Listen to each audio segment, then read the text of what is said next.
All right, welcome wrestling fans back to the Nation Network for Wrestleverse. This is WWF Superstars. What a night it's gonna be. It is a triple threat match. Making his way to the ring from Glasgow, Scotland, weighing in at 230 pounds, Roddy Piper.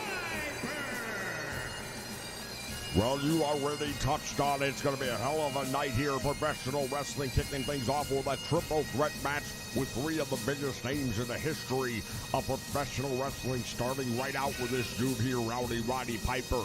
But how about the matches we're going to see later on tonight? Indeed, it is going to be a who's who of professional wrestling. One of the matches that I am very much anxious to see. And fans, I'm not going to give it away. But I'll tell you this. Two members of the Heenan family will be going up against the Nature Boy Ric Flair and the most unlikely tag team partner you can imagine. It's going to be one heck of a night tonight. These are just the things we know about. It's Wrestleverse. Anyone goes. And tonight, the Ultimate Warrior will have an ultimate challenge.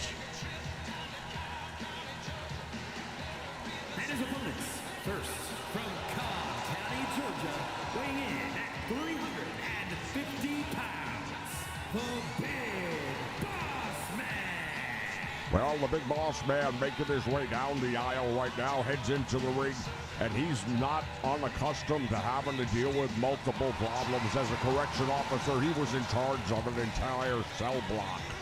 Kept everyone in line all by himself. You believe that, do you? Yeah, that's what he told me. Why wouldn't I? He's never lied to me before. He might lie to you because he doesn't respect you. Indeed.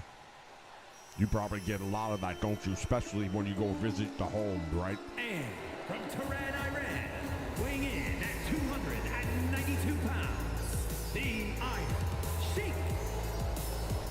Sheik and Aiz coming down the aisle. This is the former World Heavyweight Champion, the Iron Sheik. Well, indeed, the Iron Sheik, former World Champion. He knows how to get it done. Of course, former World Tag Team Champion. Him and Nikolai Volkov made history at WrestleMania, beating the U.S. Express, Barry Windham and Mike Rotundo. Indeed, of course, beating Bob Backlund 1983 to become the World Heavyweight Champion.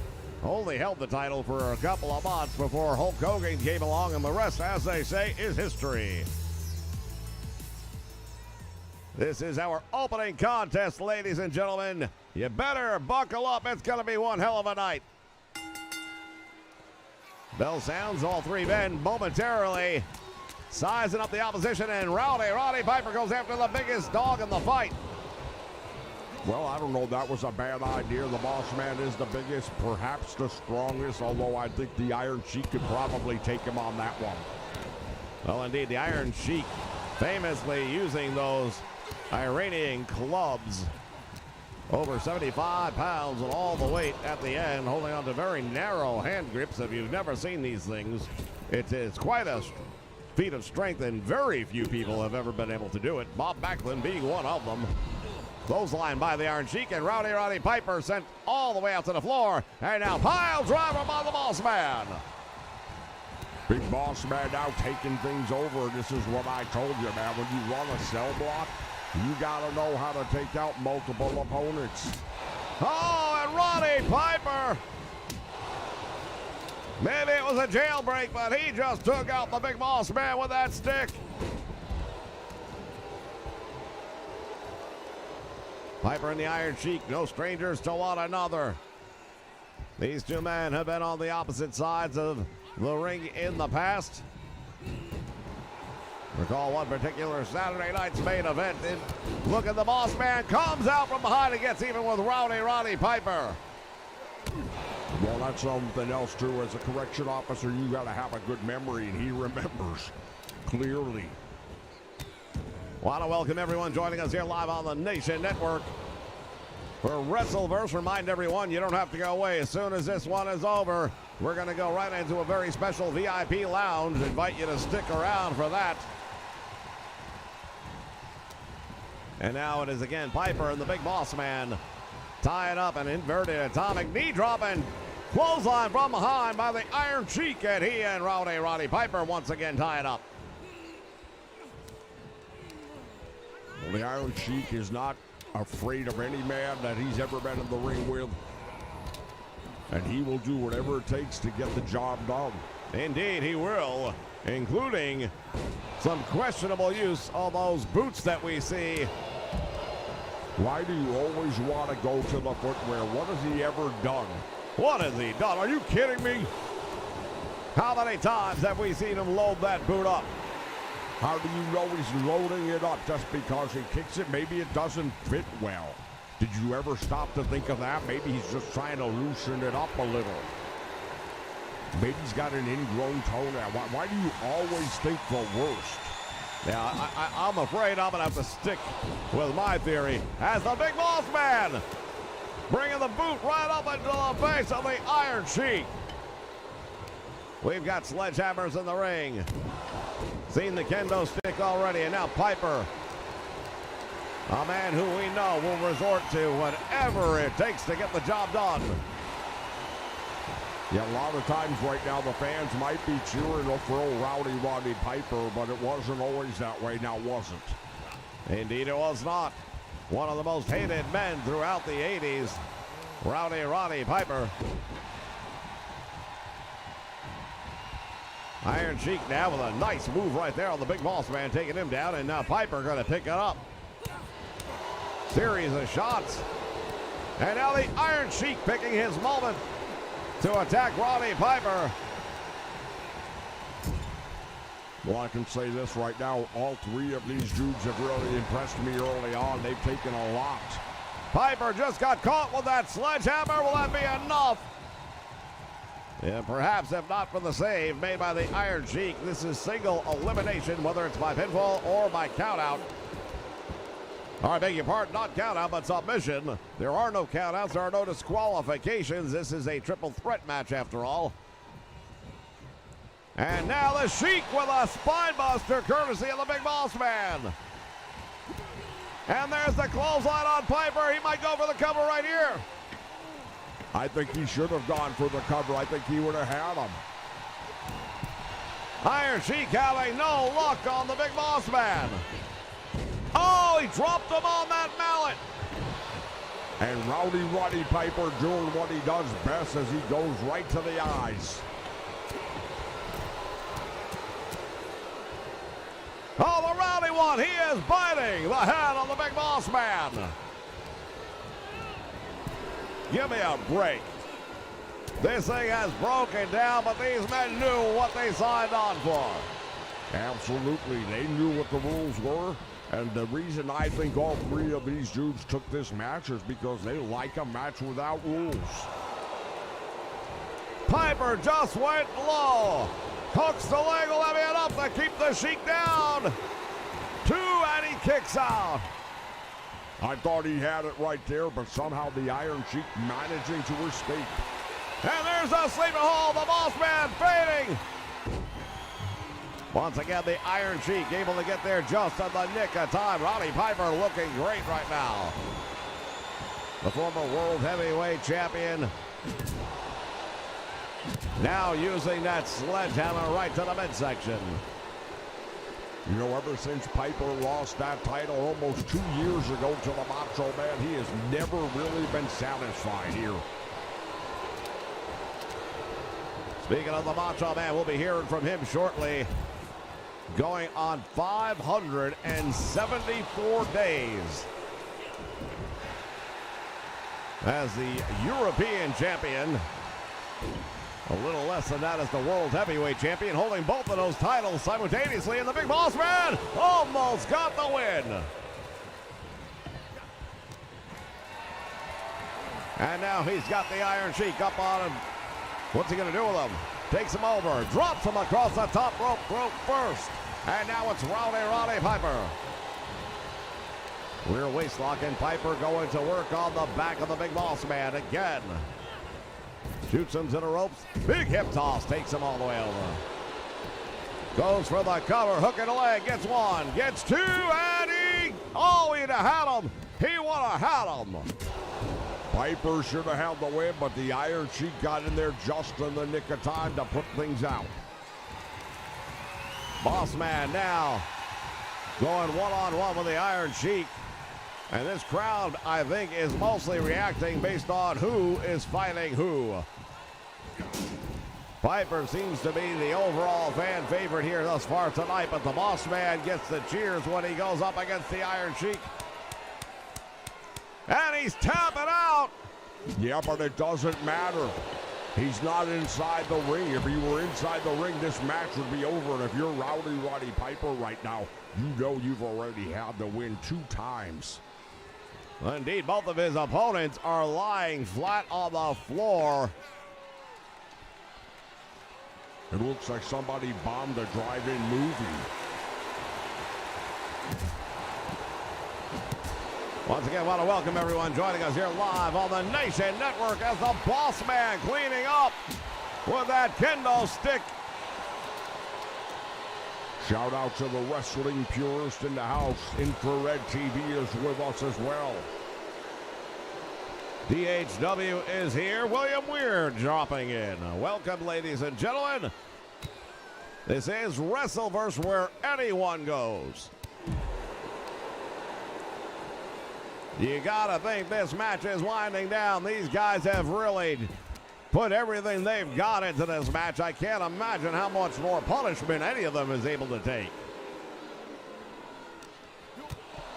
Shot to the midsection, nicely done. And now the Iron Sheik standing by. He's got that kendo stick. What's he gonna do? Well, he's doing the right thing. He's waiting. Oh, look at that. Perfect idea. Piper reversed it. The Boss Man pays the price. And meantime, the Iron Sheik is just waiting and biding his time. Piper with a tremendous right hand. And he sends the Sheik back into the ring.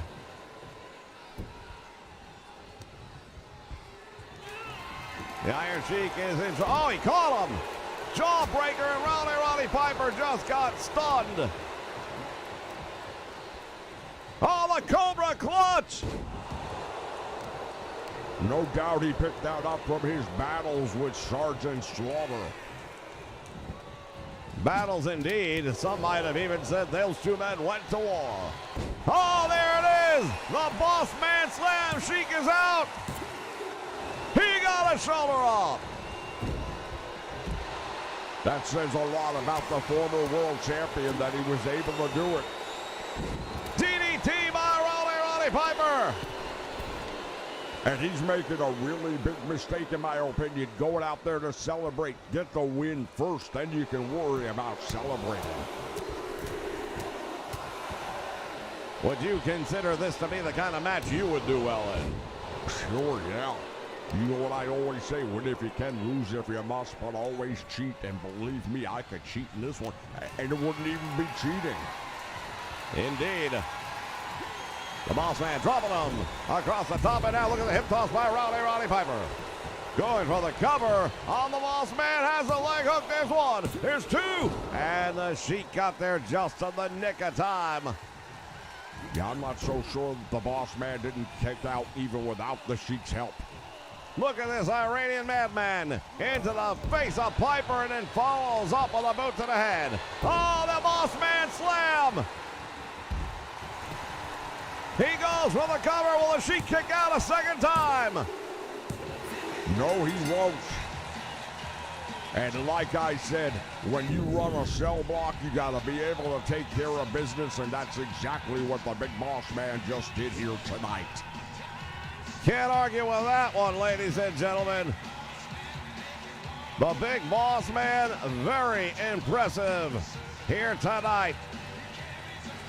Here is your winner, the Big Boss Man. We'll be back with plenty more action. The Heathen family and tag team action going up against Ric Flair and the most unlikely tag team partner.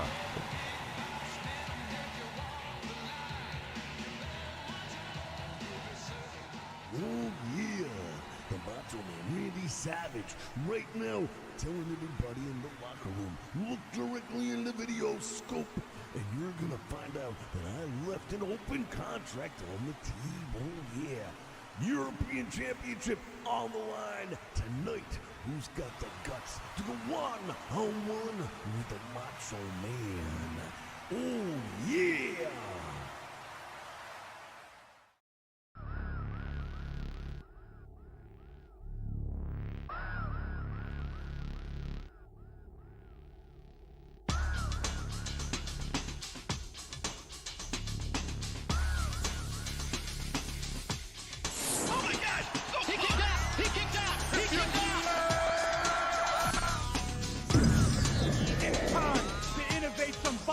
You will never pin me. Now it's everybody's favorite time.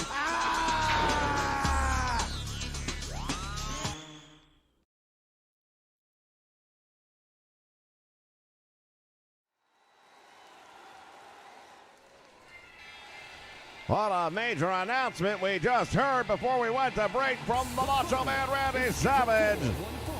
Making his way to the ring from Mesa, Arizona, weighing in at 268 pounds, Superstar Billy Graham. As we see the Superstar Billy Graham heading down the aisle, the former WWF World Heavyweight Champion.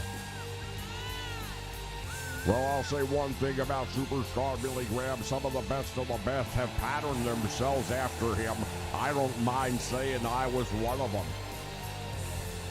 Yeah, you definitely resemble that. Yeah, hey, one of the first guys that ever got me to go to pay to watch a wrestling match. And I'll tell you, the Superstar, he's one of a kind. Often imitated, never duplicated, but I do pretty damn good if I do say so myself. And here comes his opposition. Dudes with attitude from Austin, Texas, weighing in at 273 pounds, the American Dream, Dusty Rhodes. The American Dream, Dusty Rhodes, as he heads down the aisle. These two men, no strangers to one another. They have met in the past. A legendary match between these two men taking place at Madison Square Garden.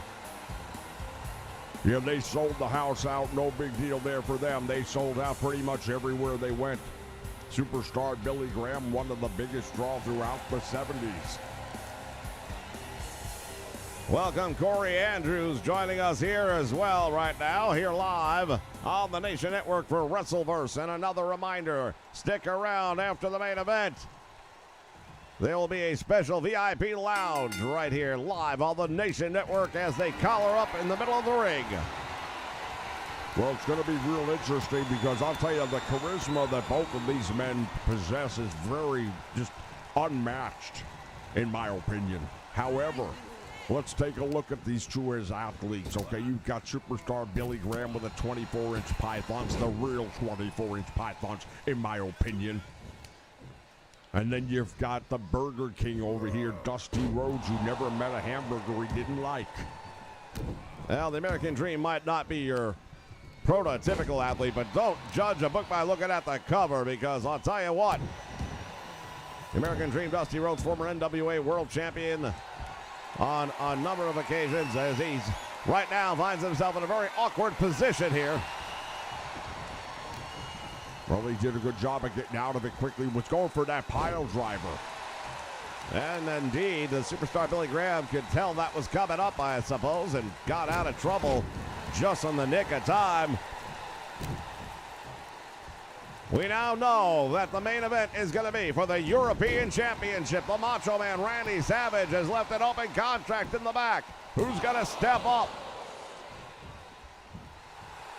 Yeah, I still want to know who Ric Flair's going to have as his tag team partner. Oh, look at this. He tried to hoist him overhead, and it backfired on him as Dusty Rhodes.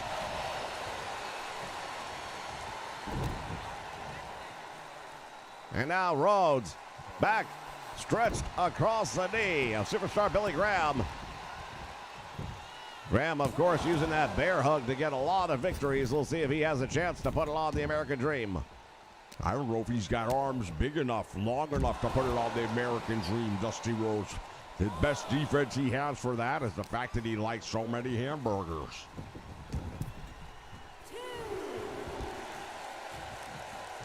Dusty Rhodes back through the ropes again as these two men tie up. And look at this! Overhead press and slam by Superstar! Well, I'll tell you this right now, it takes one hell of a man to be able to do that. And Superstar Billy Graham exactly showing what I talked about earlier.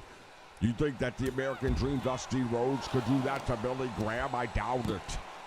Well, I wouldn't doubt it necessarily, but it was a very impressive feat for the Superstar to not only do it, but make it look so easy. That's what happens when you spend time in the gym instead of Burger King.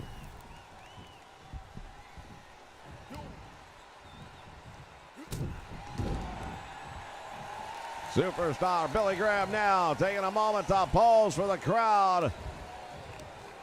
Oh, look at this. Dusty Rhodes has him in a nerve pinch. Wearing him down, and he's on his knees. How much more can he handle? Well, it's going to take a lot more than a nerve claw to put the Superstar out, but it definitely got him weakened up on the knees just enough. Dusty Rhodes now targeting the knees. Speaking of which, we know that Dusty Rhodes on occasion will resort to the figure four leg lock, and that has definitely done well for him. But of course, it is that big elbow you have to watch out for and worry about. There, he'll hit you with that big loaded elbow. I wouldn't call it loaded, but look at this. Superstar Billy Graham has got him in a sleeper hold, and now Dusty Rhodes reverses it with that jawbreaker. To the ropes. Superstar and Dusty Rhodes colliding heads in the middle of the ring. What's he gonna do with him now? Brings him over to the turnbuckle. Head first drops him down on the top turnbuckle. Tremendous whiplash effect from that maneuver. Now Dusty Rhodes, you see him right there loading up the elbow. He did not load it up. He pointed to it. Yeah, well, when the Iron Sheik points to his boot, then I don't want to hear anything about it. Spine buster by the American Dream, Dusty Rhodes. Oh, and there he goes. What did I tell you? What did I tell you? The bionic elbow. Bionic elbow. Loaded elbow. That's what it was. Once again, Superstar Billy Graham might be finished. He's got two. Oh, and Superstar Graham able to cut out the back. This crowd on its feet right now. They know they are watching two of the all-time greats in action.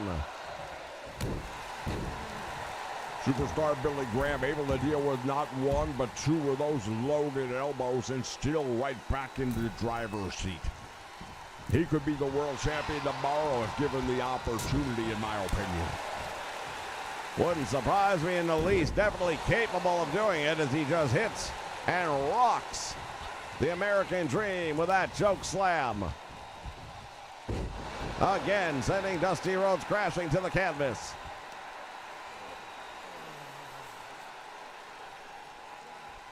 Billy Graham now putting the hurting on the American Dream.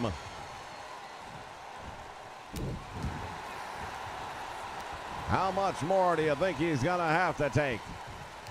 Well, I think Billy Graham could probably put him away whenever he wants to at this point. I think Dusty Rhodes has had enough.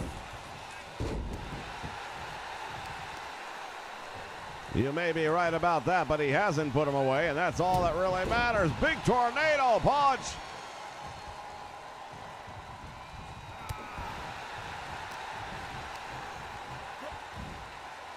And the American Dream, Dusty Rhodes, just about drove him through the mat with that slam. Well, these two guys are going back and forth and really just hammering away on one another. And I can tell you firsthand, once a match gets to this point, And you've had no breaks. This is not a tag team match, and neither one of these dudes has thought to step outside the ring and try to gain a little bit of distance. Graham went for the bear hug. Dusty Rhodes with the elbow to break it up. Superstar Billy Graham on his feet, and here comes the American Dream with the elbow.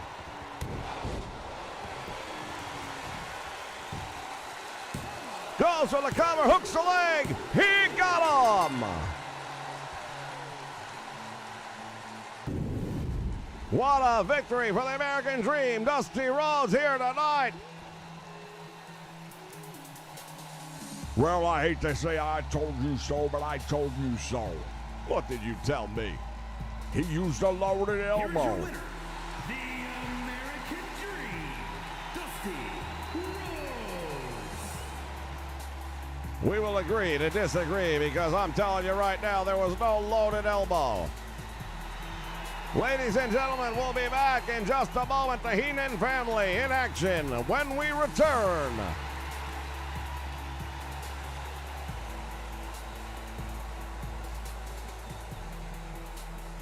It's time to grab your popcorn and your soda. Get your favorite candy. And get ready because we are going to the movies. We're going to be watching and reviewing some of the most iconic movies featuring superstars of the world of professional wrestling. Will it be thumbs up or thumbs down? We'll give you our thoughts, you give us yours. Come check us out as we review some of the greatest titles in its genre. Make sure you check out the Nation Network as we take you to the movies.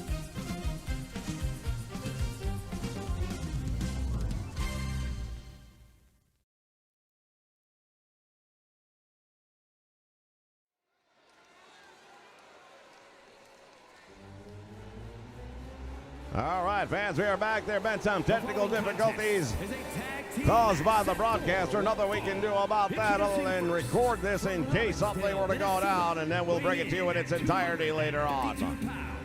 Rick Rude.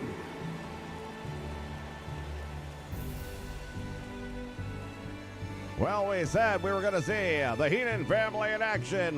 The number one representative right there. A man who is simply ravishing Rick Rude.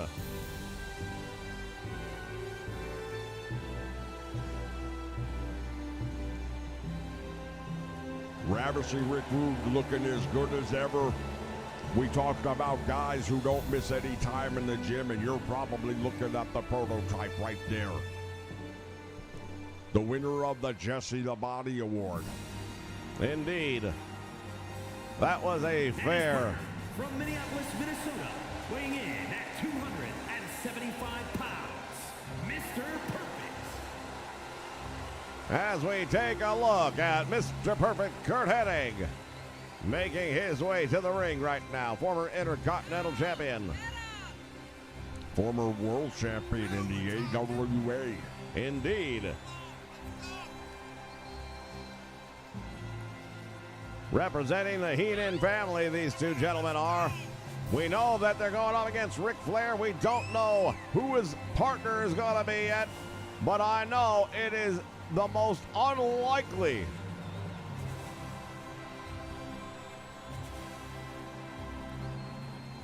Well, it's going to be real interesting for those of you just joining us. It's been one hell of a night. We heard from the Macho Man earlier tonight, and he has got an open contract for the European Championship. It'll be defended here in the main event. I may be corrected. Not sure what I said earlier, but official number is 574 days as the European champion is the Macho Man Randy Savage here.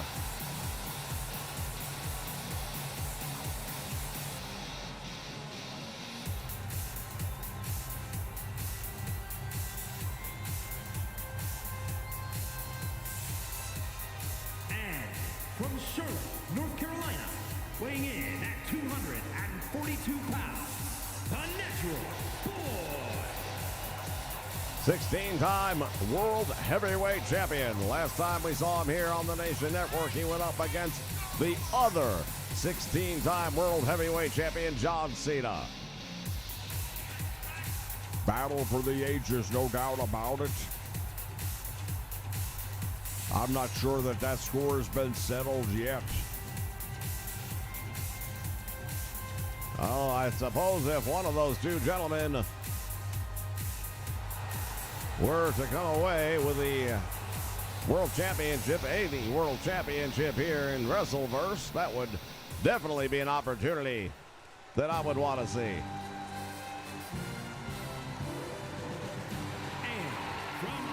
Oh my word! At 265 pounds, the first superstar, Bruno Sammartino. Bruno Sammartino, the longest reigning World Heavyweight Champion in the WWE with 8-year run. You've got the 16-time World Champion versus the 8-year title reign of Bruno Sammartino, and I dare say this is the first time these two men have been on the same side of the fence. How in the world did they convince him to be Ric Flair's tag team partner and vice versa for that matter?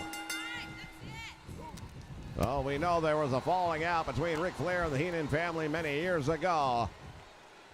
Flair felt discarded, never had a chance really to settle things up. It was Mr. Perfect who actually sent Flair packing from the WWF. Tonight marks the first opportunity he's had to try and rectify that match outcome. That was one-on-one. This is tag team, but don't think for a moment that Ric Flair wouldn't love to get the win by pinning or better yet submitting. Mr. Perfect tag is made, and here comes Bruno Sammartino. Nice crossbody right there by Mr. Perfect. Well, Perfect has a little bit of a size advantage over Bruno, but Bruno's one of the strongest men ever to step inside the squared circle. Belly to back suplex takes him all the way down. Hennig bringing him over to the corner. And now, I thought he was going to make the tag. Look at ravishing Rick Rude getting a shot in from behind. Referee having a hard time already with this one. They just ran and collided head to head. Bruno doesn't have much to lose in that battle. I do not agree with that at all. You don't have to. I didn't ask you. That's why they have me out here, because I'm the man who calls it like it is.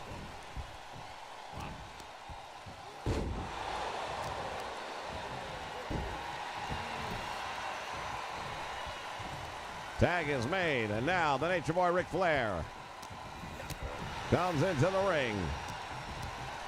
Has Hennig up over the shoulder. Couldn't hold him. And now Mr. Perfect going to work on the arm. Hook of the leg. Referee in position. There's one.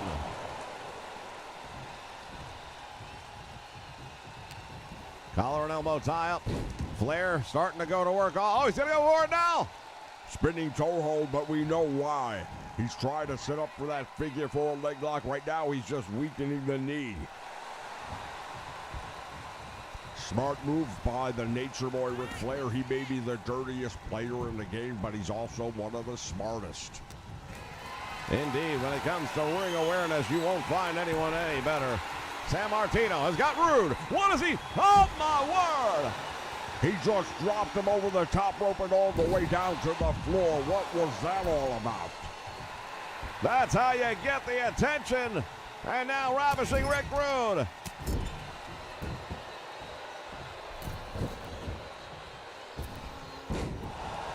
Rick Rude took all of that and still able to come right back and get into the fight.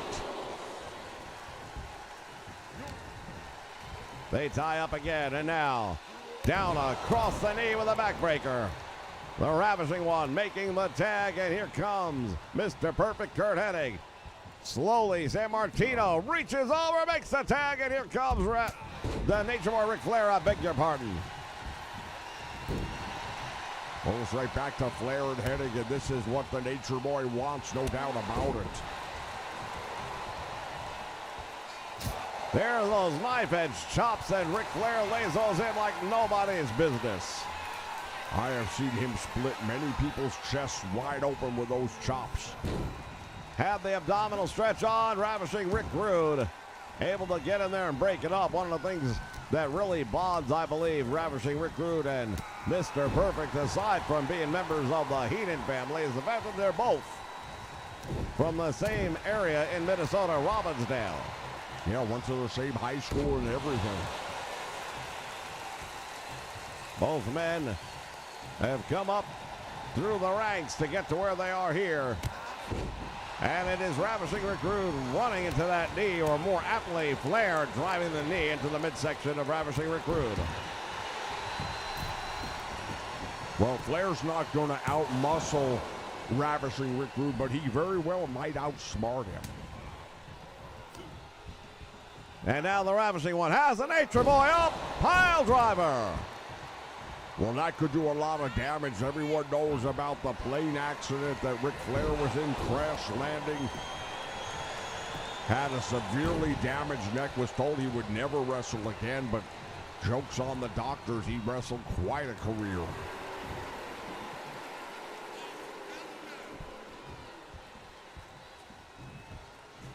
The ravishing one now. Oh, got caught. Flair baited him in. As Rick Rude brings him into the corner. Tag is made. Sammartino will come in. Double team right here. Flair's got the leg of ravishing Rick Rude. And now Bruno taking a shot. Well, it's only supposed to be a 5 count, and then you gotta get out. But I suppose if the referee doesn't want to count at all. Shot to the midsection now by Bruno Sammartino. The double sledge. Cover hooks the leg. Ravishing Rick Rude grabbed the bottom rope.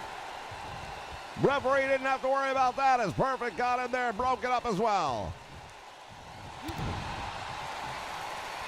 And now Bruno has him over the backbreaker. This is how he wins his matches. He's got the backbreaker and he's got the bear hug, but right now he's also got Mr. Perfect getting in the match. The action's spilling out onto the floor right now, and Rick Rude's got to be careful. He's in the wrong part of town. You know something I'm just thinking about right now? We can talk about individual careers all we want, but this is a tag team matchup. Which team do you think will hold up the best during adversity? The Heenan family or a couple of dudes who've never been on the same page in their life and probably have equal bragging rights when it comes to being champions? Well, I don't think for one moment Bruno Sammartino won't hold up his end of the bargain. Yeah, well, what about the Nature Boy? It takes two to tango, right? It wouldn't surprise me in the least, but at this point in time, we've seen nothing wrong. Hennig in there all by himself right now. What a shot right there by Bruno Sammartino. Tag made, and now the Nature Boy Ric Flair caught. Hennig got him with that neck breaker. And there's a sleeper hold. He's got that forearm right across the face, and that's going to grind the forearm bone right in there. Meantime, Bruno gets involved in the match. He's not the legal man. Flair out to the floor, joining him out there, though, Mr. Perfect. And Flair drops him head first across the apron. His head shot straight back off of the impact from the apron, and I'll tell you right now, Perfect is seeing stars.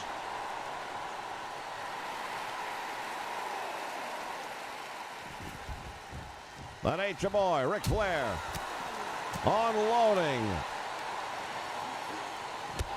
with a gut buster here on the floor.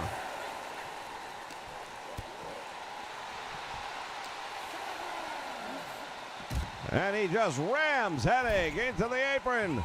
Referee's count has reached 8, and Flair goes out to break it up. He doesn't want to win by a countout. That says a lot about the man. He could have took the easy win. I dare say on a normal occasion he might have done just that. But this one, he definitely wants a clean victory, and he wants it over the man he's got locked in there right now.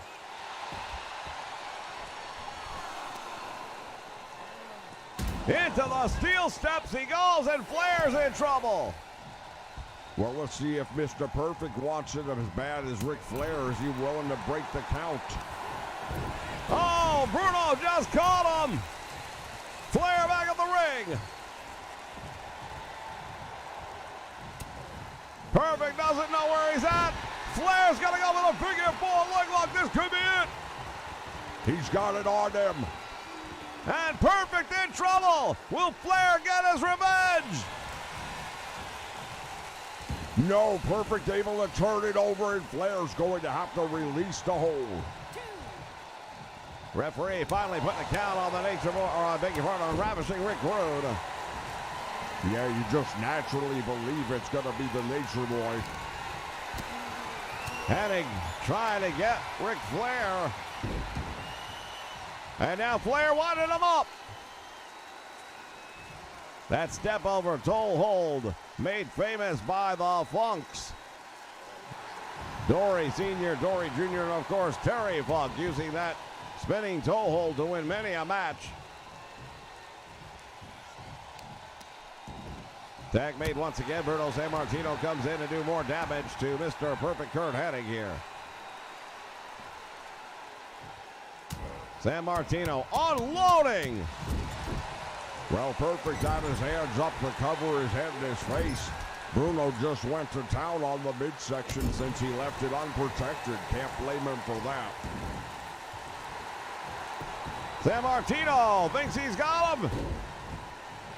Ravishing Rick Rude able to get in there just in the nick of time once again. Sammartino with an arm, but Kurt Hennig to submit, and now look at this. He's got Ravishing Rick Rude up. Oh no, don't do this. For the second time, unceremoniously dumped to the floor. Hennig getting out of the grasp, and not a moment too soon, I might add. Look at Hennig using that chop. Don't think that wasn't a message being sent to the Nature Boy Ric Flair. Wouldn't surprise me in the least. I can totally see that happening. Nice suplex. Hennig has him. Got two with a perfect flex. He had it all cinched up as soon as he clasped his hands. I thought it was over. Sammartino up, and he had, oh, look at this. He's got the bear hug on. Ravishing Rick Rude walked right into it.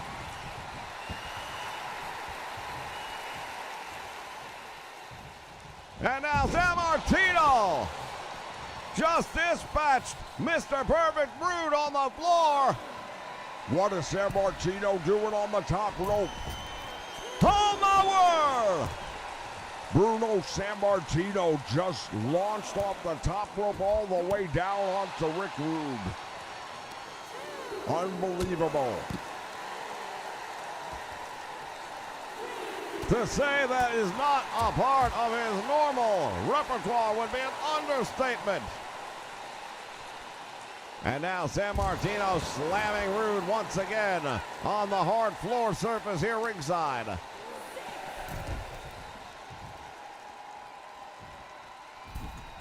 Bruno gets back into the ring and now goes right after Mr. Perfect, and he got caught. He got caught just the way he should.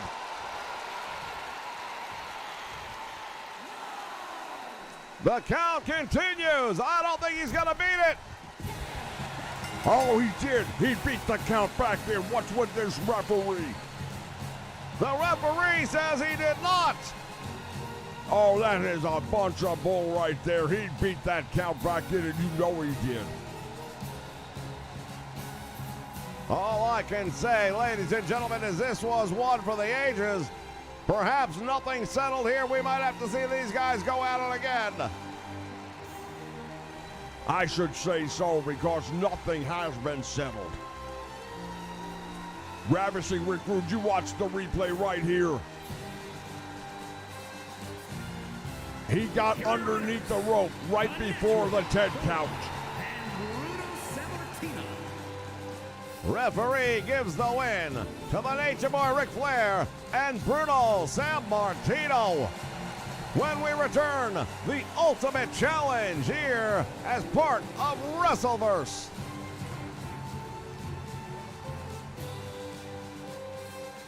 Your winner and new World Wrestling Federation Heavyweight Champion. Join us for Classic Calls, the live stream that captures the feel of the old days of professional wrestling. With the power of the classic board game Superstar Pro Wrestling, we bring the legends back to life as only we can. To strengthen the referee Valentine. Oh, low blow. Names like Flair, Funk, Rhodes, Hogan, Snuka, Piper, and many others will rise to glory once again on the only channel that can contain the action, the Nation Network. Well, I'll tell you what, that was an upset. Look for it on Saturday evenings at 6:05 Eastern Standard Time.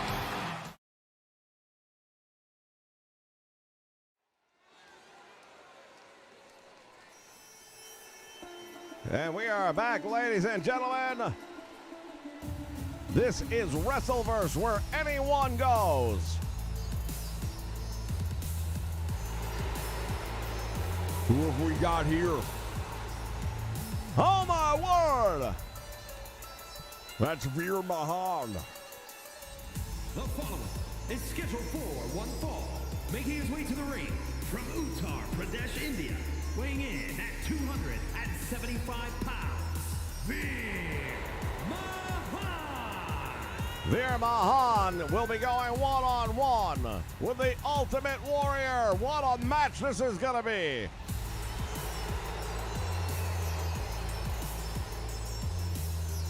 Once again, welcome everyone joining us here live on the Nation Network tonight. We've got Smooth Realism here, along with Kevin Davis. And here comes the Ultimate Maniac. From parts unknown, weighing in at 275 pounds, the WWE Intercontinental Champion, the Ultimate As the Ultimate Warrior enters the ring, this is a non-title matchup against Veer Mahan. We talk about the Macho Man and how long he has been champion. The Ultimate Warrior, no slouch, either at 331 days as Intercontinental Champion here on the Nation Network. Well, the Ultimate Warrior, I've got to give credit where credit is due, I suppose. He's held that title a lot longer than I would have given him credit for. If you're Veer Mahan, you want to win this match for a number of reasons, but not the least of which would be to guarantee yourself an Intercontinental title match later on. Veer Mahan, he is a force to be reckoned with, as is the Ultimate Warrior, but I don't know that the Ultimate Warrior's ever met anyone like Veer Mahan. Well, while I totally agree with that, and I hate to say it coming from you, I also would say Veer Mahan's never met anyone like the Ultimate Warrior. Touché. Fans following this matchup, we've got our main event for the European Heavyweight Championship. The Macho Man leaving an open contract in the back. Who's going to step up and take on the Macho Man Randy Savage here tonight? Following that, stay with us. VIP Lounge will be live.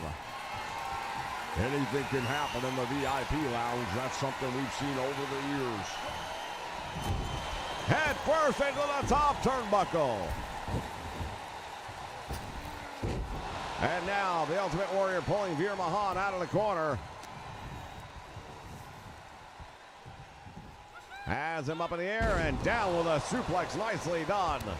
As the Ultimate Warrior, I would dare say, has the power advantage. And you know what? He's got the better physique, perhaps.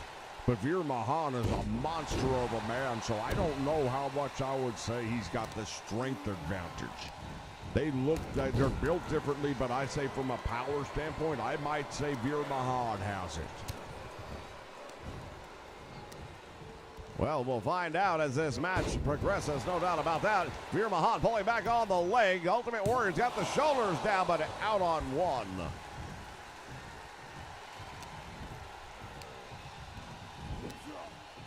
Has him up again, and now down into the chest with that knee.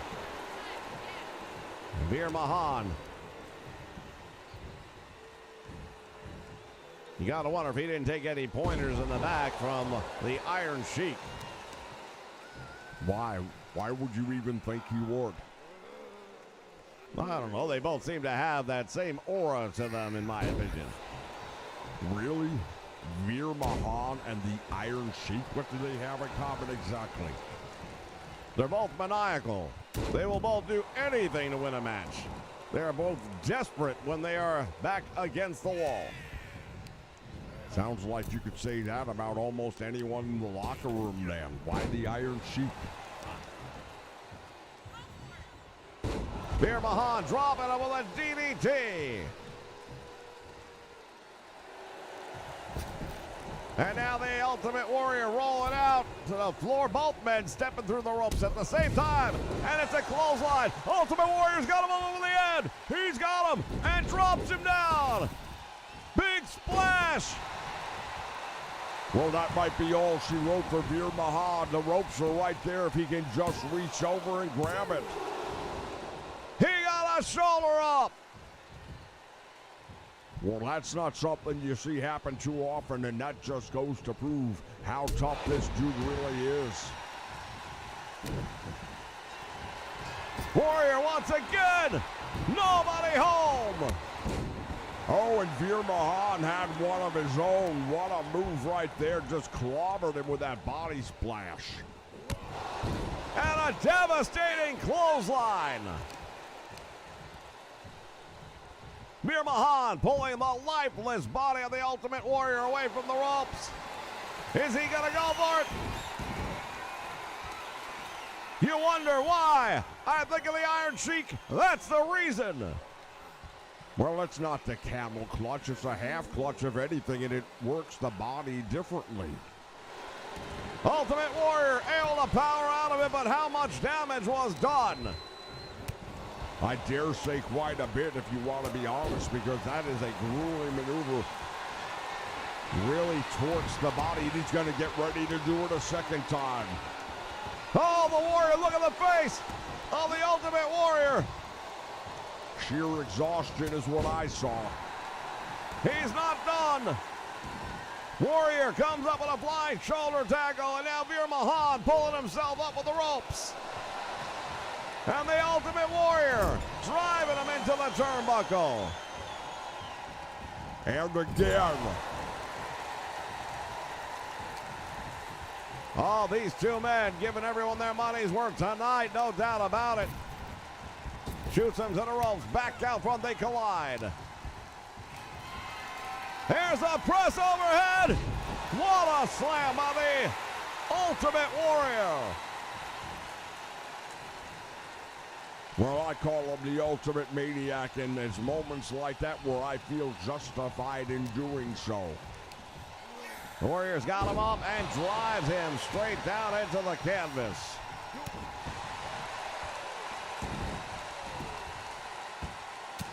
Hammered away. Yeah, hammered away with a bunch of clenched fists, and the referee's doing nothing about it. Well, aren't you the one that said, win if you can, lose if you must, but always cheat? Yeah, but at least allow it to work both ways. That's all I'm saying. Be consistent, and these referees are not. Veer Mahan now perhaps a little bit of desperation starting to set in as he drops the Ultimate Warrior across the top rope. Will that be enough to keep him down? He got two. Shoulder off the canvas, and Veer Mahan can't believe it.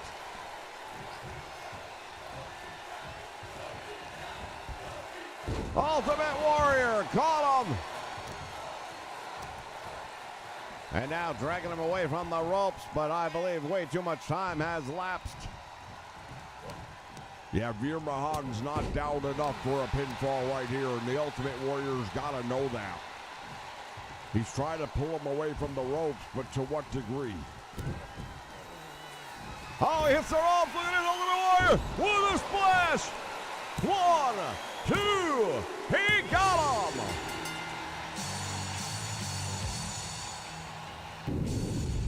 What a victory for the Ultimate Warrior. Well, as I say all the time, the ultimate maniac, and he got the win. Give credit where credit is due, I suppose. But Veer Mahan gave him one hell of a run for his money here tonight. That was one hell of a match, I don't mind saying. Fans, when we return, the main event, we're going to see who's taking on the Macho Man for the European Championship when we come back.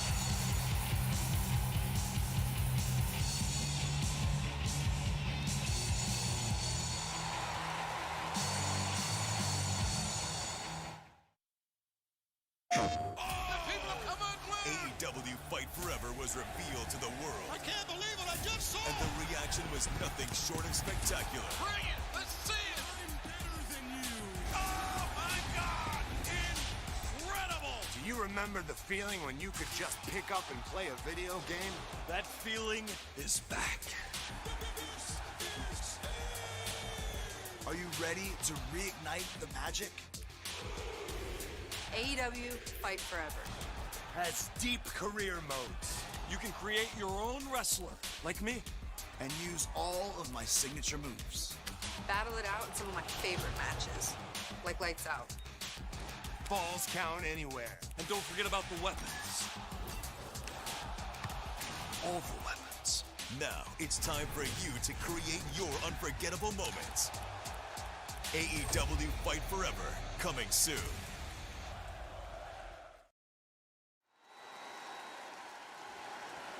The following contest is scheduled for one fall and is for the WWE European Championship.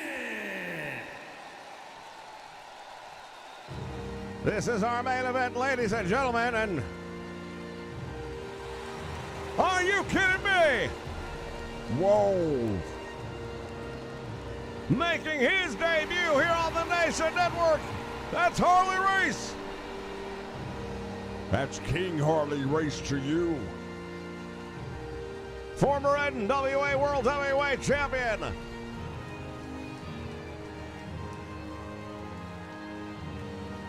Oh, this is a surprise to say the least. When you want to talk about rugged. Yeah, they don't come any tougher than Harley Race, I can tell you that right now. A legendary NWA Championship title run. Some big matches with the likes of the Briscoe Brothers, Terry Funk, the Nature Boy Ric Flair, Dusty Rhodes, and as they say, the list goes on and on. King Harley Race.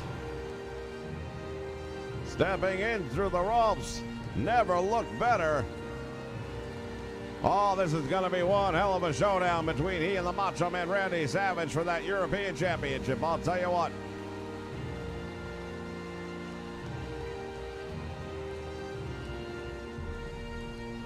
Well, you know what? Being a king is one thing, but to have a European Championship to go with it, wouldn't that be extra nice?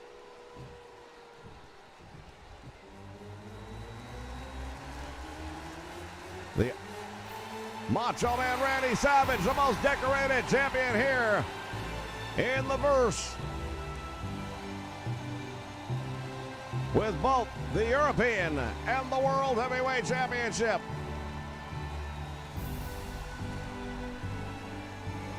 Well, only one of them's on the line here tonight, and it takes a true champion like the Macho Man to be willing to put a title up like that against anybody when something like this right here could happen. He didn't have a chance to prepare for Harley Race. He had no idea that would be his opponent tonight.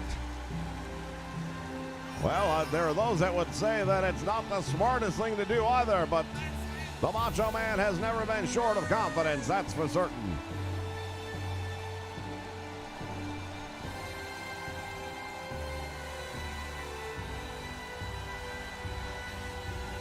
He has become used to walking the aisle with a balance of gold, one in each hand. Will that continue after tonight? Well, it may, but I'll tell you right now, I won't be surprised if it doesn't. If he has any concern in him whatsoever, you don't see it on his face. Yeah, well, half of his face is covered by those sunglasses, so you really wouldn't be able to tell yet anyway, but we'll see once the match kicks off. Introducing the challenger from Kansas City, Missouri, weighing in at 253 pounds, Harley Race.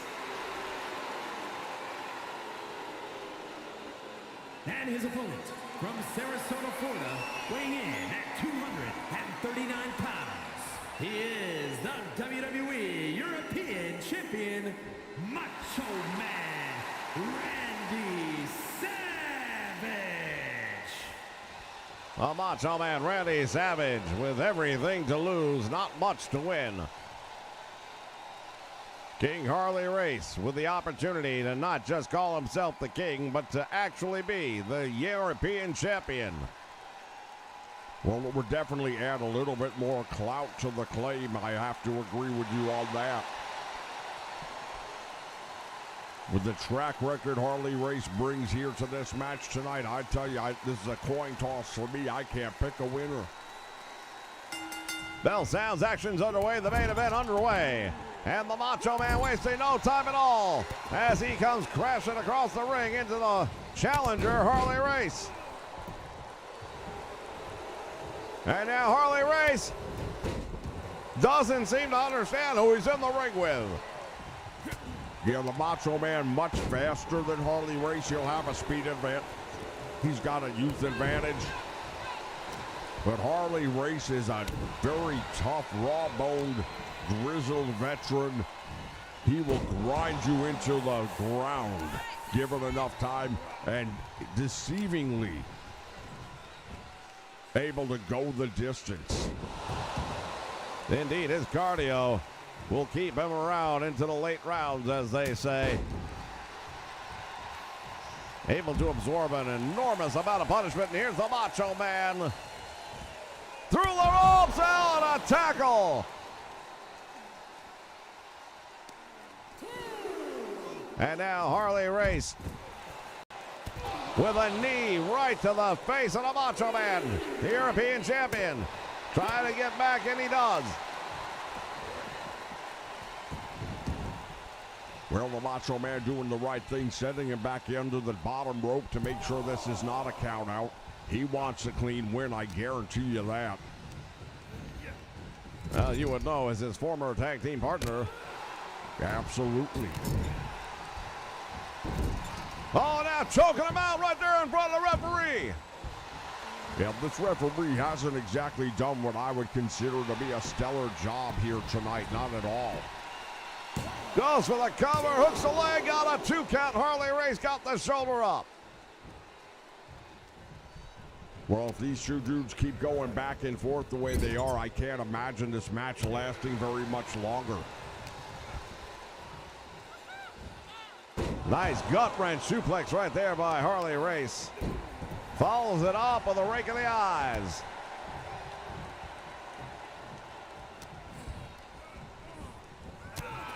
Right hand, and look at this. The Macho Man busted open. The challenger has drawn first blood on the Macho Man, Randy Savage, but look at that. Savage striking right back. Harley Race kicks out on 2, and now both men bleeding. Well, we knew it was going to be a battle, but now it's officially a war. The Macho Man just went for it. He missed. And with a very awkward landing, I might add. That European Championship is in danger right now. Precariously held in the balance. Back body drop. Harley Race goes for the cover. And Savage easily getting the shoulder up on that one.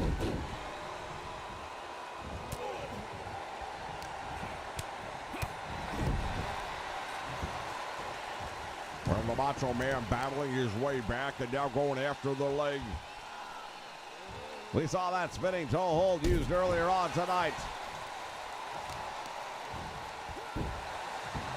Still considered to be a very good precursor to a... Look at the Macho Man tearing into that open wound on the head of Harley Race. Race swinging wildly at the Macho Man, who ducked it out and now responds with an atomic knee drop on the King.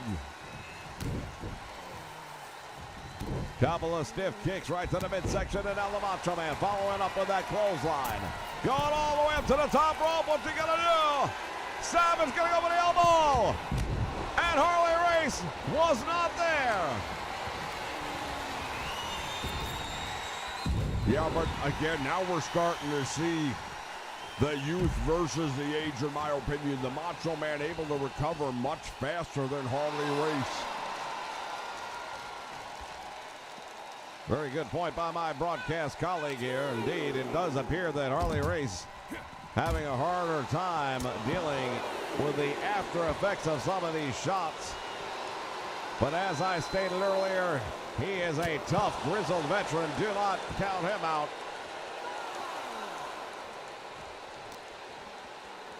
Macho Man Randy Savage has him up in the air. Pile driver on the floor. That's got to be it. This one's over. All you got to do is roll him in the ring and pin him. Harley Race just got dropped on the floor head first. You can see Harley Race is in a world of trouble. The Macho Man dropped that elbow and he caught him. Macho Man Randy Savage hooking a leg, gets one. He gets two. And Harley Race got a shoulder up. Went for the clothesline. Missed it. German suplex by the challenger. That blood really starting to pump right now. Well, I've always said there's two reactions to a man seeing his own blood. It'll either invigorate him and get him wound up like a wild animal, or he will cower and run from a fight. And I'll tell you right now, Harley Race is not going to cower to anyone. Harley Race with that capture plex, and he's got it.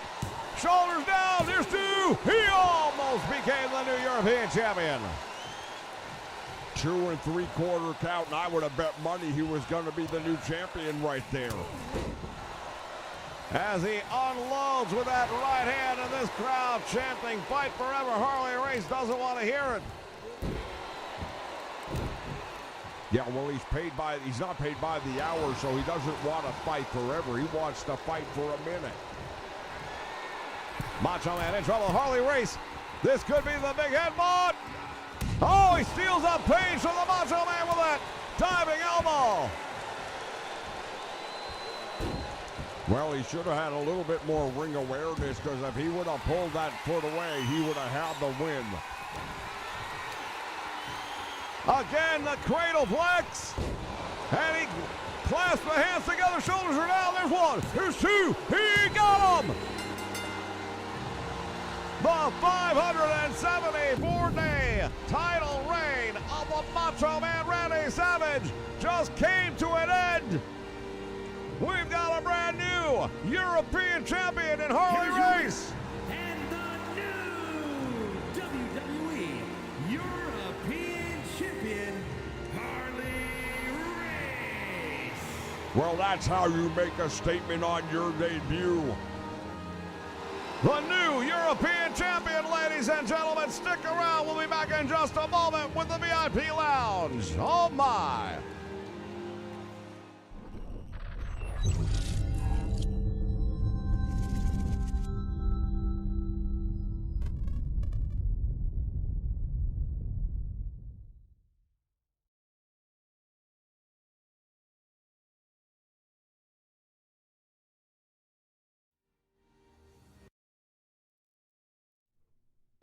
Hello, everybody. Welcome back to the channel. Appreciate you guys stopping by, checking things out here. So we got the DLC coming out today. The only person I gave a rat's ass about was Harley Race, and I gotta say, they did one hellacious job on him.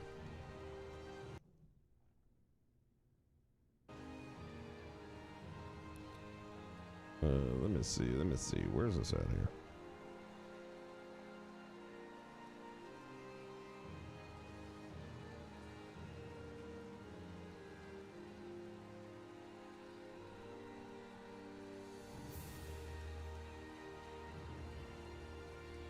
I had this thing all set up. What's going on here?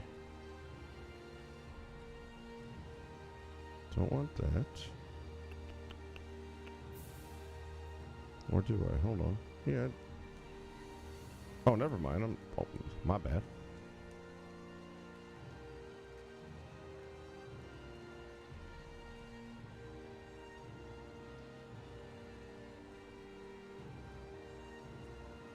There we go. They did a tremendous job. Wrestling purists in the house. That was a good match, Corey. It really was.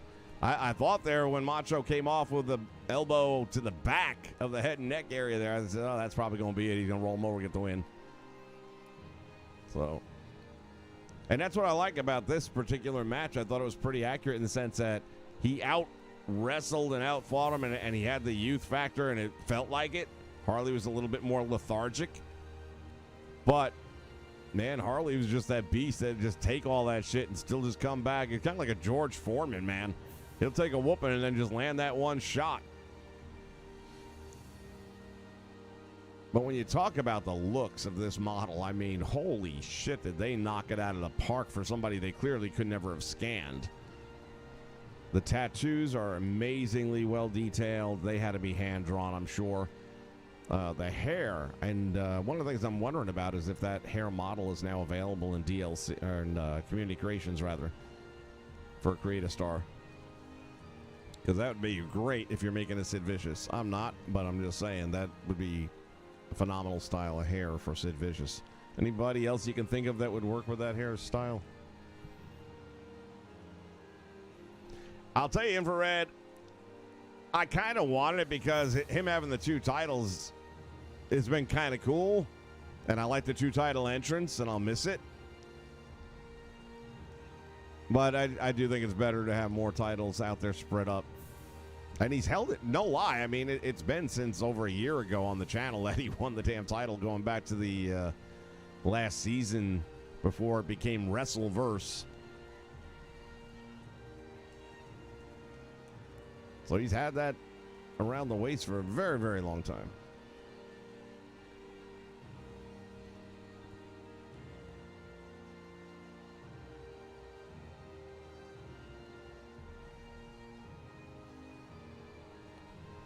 Purist, this game's always going to have issues. I mean, they'll never fix all the problems. Like, for example, I'm not sure if it was this match at all, but some of the matches earlier on tonight, the Heenan family match, for example, the crowd signs still are blank signs they're holding up. They're holding up just white cardboard signs, things like that. You still, I've seen people in the comments lately when I'm doing the Ultra Pro stuff saying, oh, now we can finally see them wearing the championships to the ring. The only reason you're seeing that is I have to get out of the feud. I have to literally end the rivalry and just book it as a straight match or as a title match. Or have them fight someone they're not in a rivalry with, in which case, yes. But if you've got two guys in a rivalry, even if something's not supposed to happen until the end of the match, I get it if they're going to do a run-in before the match. Okay, they don't have the belt on. They still should. But, all right, I get that. But if something's set in rivalry to, at the end of the match, if so-and-so wins, they're going to do this, and if so-and-so wins, then this will happen. Then why does that interfere with the beginning of the match? And it does. So the only way around it is either to have a title match, in which case they will come out, because with a title match, you don't get any rivalry mode cutscenes. So there's that.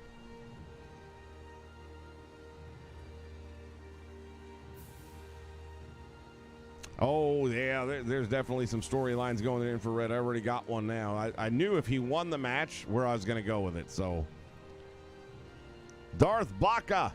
That wasn't my best, but it's been a long day.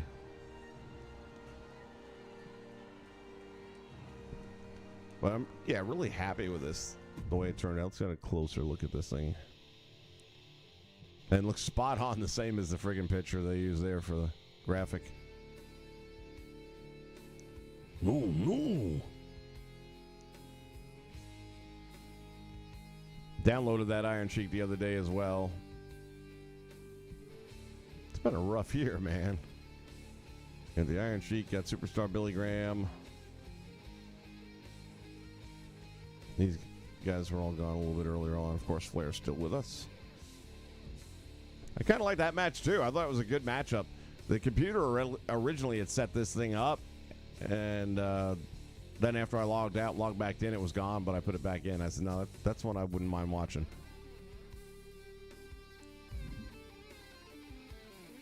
I guarantee you it was much better in the game than it would have been in real life. Oh, speaking of games, AEW Fight Forever. June 29th, we'll have it here June 28th. Not sure if I'll be able to get started at midnight or night. I'm going to see if I can work in a day off on the 28th. And if I can, it'll be a midnight start time. And I got to tell you, I mean, look, if you watch this channel, you know what I think of AEW's product, okay? I used to like it, but not anymore. I just find it obnoxious and unwatchable. Insulting. I don't know. Where do you want to go with it? It's a shit show for me. I can't watch it anymore. It's not on my DVR at all. I might see a highlight or something, but that's the funny thing too. I see a ton of highlights popping up for WWE. I even see a few here and there for Impact. I don't have AEW highlights popping up on Twitter, and I don't know why that is. It's not like I blocked them or anything.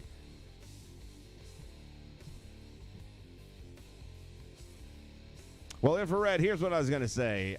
I have watched a lot of video in the last week, and I'm sure some of you, if not most of you, will know who Angry Joe is. And this is a guy I've followed for many years now. And he was just a general gamer. Most of the stuff he does is more gaming and less, he's not a wrestling gamer by any stretch of the imagination. But he went in because of the size of his audience and stuff like that. He went in, did the test run, accidentally deleted his footage. It's a sad story, but he just came out, I think it was today that he dropped the video where he's talking about the experience of it all. And he had nothing but positive things to say about how much fun it was, how easy it was to learn. It's a video game, and so is this, but this is a video game that's supposed to be as close to realism as you can get. That's a video game that's supposed to be a video game. It's supposed to be goofy, a little animated, a little over the top, and that's what you get with that. But I haven't heard anyone say anything bad about it that's played it. And I haven't seen anything. The only thing I can say I've seen that made me go, uh-oh, was a ladder match where somebody was climbing the right side of the ladder. And this, of course, is inverted, so this is my right hand. Going up the right side of the ladder, but they actually were coming up on the left from inside the ladder and then kind of popped out weirdly on the top. So I want to believe that's a fixable thing that'll get addressed. But if that's the biggest issue we got, I mean, that's light years ahead of this game. Some patches that came out as well yesterday for this game. I love when they say universe mode and then nothing specific. Because to me, that just means you didn't really fix anything. Let's see, where are we at? We don't want to. No. Superstar. WWE Superstar, there we go. Downloaded. Man, this is for DLC. This just not a good year at all for DLC. The original stuff that came out with Brock Lesnar, Leviathan, Prototype, that was kind of cool getting those guys at that point in their career. I thought that was a good start. But everything after that, there's like, if you're lucky, you get one or two that matter. Elton Prince, give me a break. Ivy Nile, no. That's not DLC. Anderson, of course, I'm a big fan of Anderson and Luke Gallows. I liked them as a tag team. They just shouldn't have been DLC. They should have been in the roster because they were just in the game. Not like they were gone 5 years and came back. Tiffany Stratton, give me a break, man. I finally watched a couple of her matches, and it's like, really? DLC? Okay. I don't get it, but that's me. Tony D'Angelo. I mean, look at this. Top dollar. This is not good. Not good at all. And I like Wendy Chu, but she's been MIA for a while now. And I don't know if she needed to be DLC either, to be honest, but it is what it is. Let's take a look at Harley. I'm definitely going to... Dwight Race in the house. Is Harley your dad? You could tell me. It's all right. Look at this face. I mean, again, they didn't have the ability to scan him. And I dare say this is better than some of the ones that were scanned. Look at how... And that hair is perfect, too.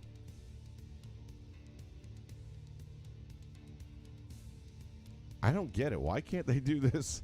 Whatever you did to make this happen, and I have a theory. I think they had someone sculpt it out of clay, and then they scanned it. That's a theory. I don't know if that's accurate or not, but I could see that happening. But then do that with everybody, because this looks better than so many of the in-game models.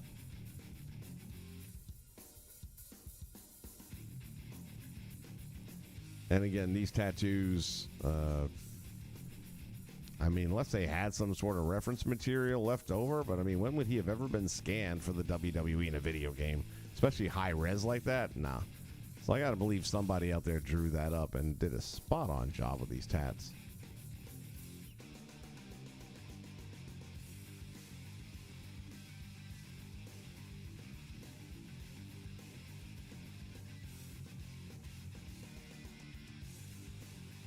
Got that trunk looking just about accurate. Look at that. I wasn't a huge Harley Race fan, I'm not going to lie. But I was looking forward to having him in this game because he's never been. So that is something right there in itself. And for what I'm doing this year, I thought it was actually a really good fit.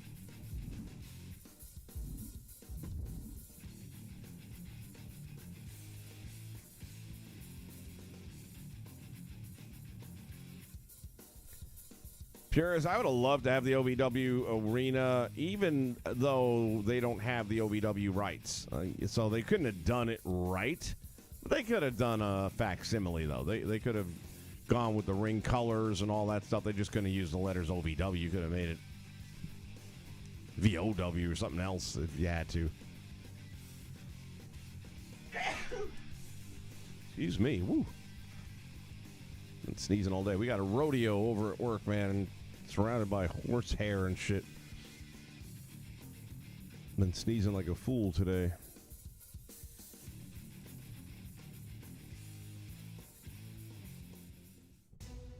Zeus. What the hell am I going to do with Zeus? I'll be honest. He was one of the ones I was actually looking forward to anyway. Just again, he's never been in a game before. So just for that reason alone, to have him could be cool.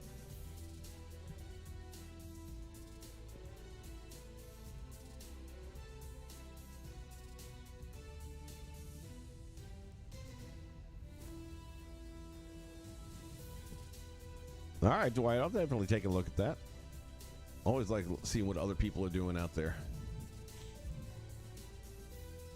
All right, what else did we have? B-Fab. Good Lord.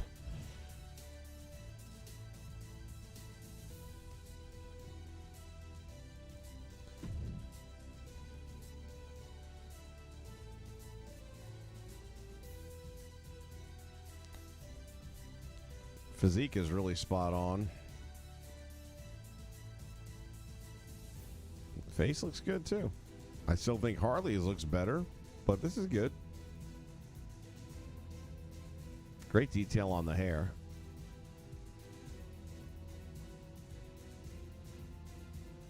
So again, a lot of people are saying that, you know, AEW doesn't compare to this. They're not trying for photorealism. They've said that from the very beginning.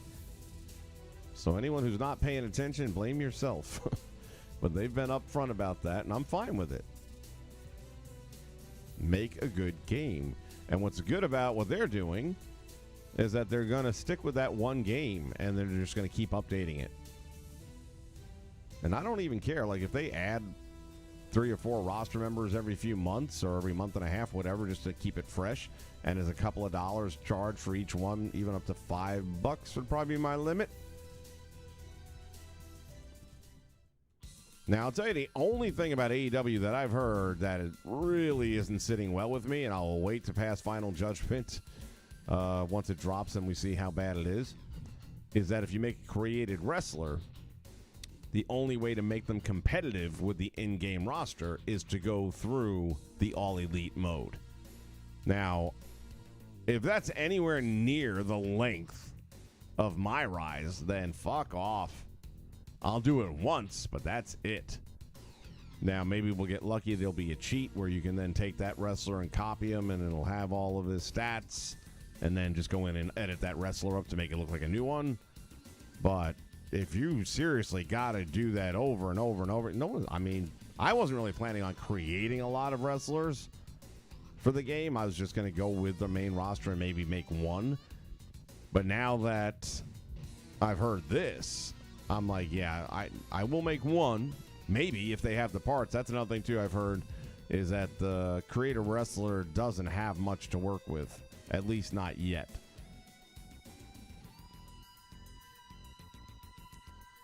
But again, I think that's something that we'll probably see. If that's true, I think it's something we'll see improve over months as they have time to do that. I have always found her to be entertaining. I don't get her gimmick. I think it's kind of goofy, silly.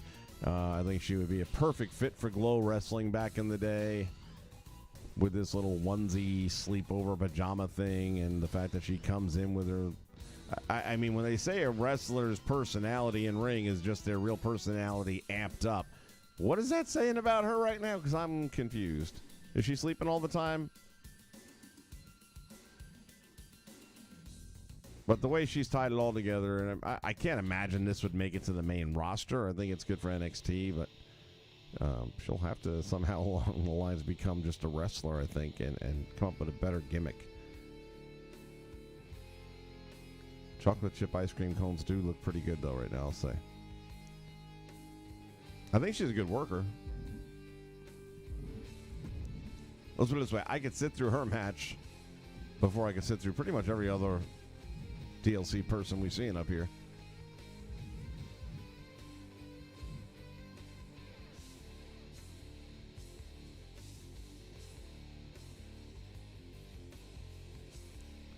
Yeah, Dwight, I think the gameplay thing you'll be happy with. I mean, everything I see, and again, everyone who's played it, and a lot of them aren't even wrestling gamers. They're not wrestling fans per se. They might watch it intermittently, but they're not like us. Okay? But even they have said nothing but positive stuff about it. Man, I had a blast. I had so much fun with this game. That's all we ever really wanted, right?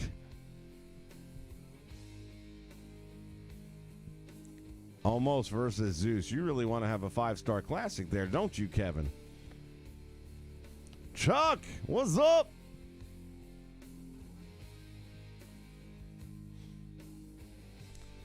No, but NXT right now is created of bad gimmicks. I mean, it's hard to believe how far it's fallen, man. I keep thinking back in the day when you had Prince Pretty, and you had Bailey, and you had Sasha and Charlotte, and you had the Ascension. Geez, who am I forgetting? I think Seth might have still been around at that time. I don't know if he got called up quite yet. But back in that original Black and Gold over at Full Sail, when they first moved into Full Sail, they had a good 2-year run. Going into their first takeover, that takeover show was a fuck.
anyone who's putting out a wrestling game. I have to, because all I do is bitch about 2K, and we've got to get other people doing this, because again, this is my last 2K game until they lose the contract.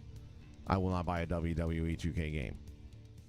Or if they decide to, let some other developer do a separate game, like they kind of did with Battleground, although I don't think I want any more Battleground type games either.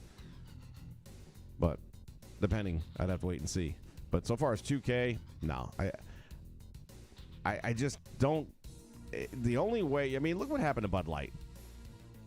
That's how you get a point across. But it takes the base to do it. The Bud Light base came together, and they did it. Not only did they do it for Bud Light, they did it for a lot of other companies out there. Now, there are a lot of other companies didn't follow along. Target. And guess what? The base came together again, and they are shutting them down. They are losing a fortune. They're going to be shuttering stores, and I hate to see people lose their jobs, but I need companies to learn they need to listen to us. And that same logic is what has to happen to 2K. Anything less than that will not work. So if we keep on going back the next year and the next year, buying it and bitching about it, they don't care. We got your money. Shh. Shut up. We have another one coming next year. You can bitch about it then. No, don't feed the bear. Let it starve. Let it get pushed out the door. Let WWE, publicly traded company, lose money. Then they have their hand forced. It's not even an option. They have to make the stockholders happy. They are going to turn around and kick them out the door, but they have to lose Bud Light money. And there's no justification for them not to at this point. If we as a community do not stop giving them money, then you get what you deserve. I'm not worried about it for me because I'm not giving them another nickel, ever.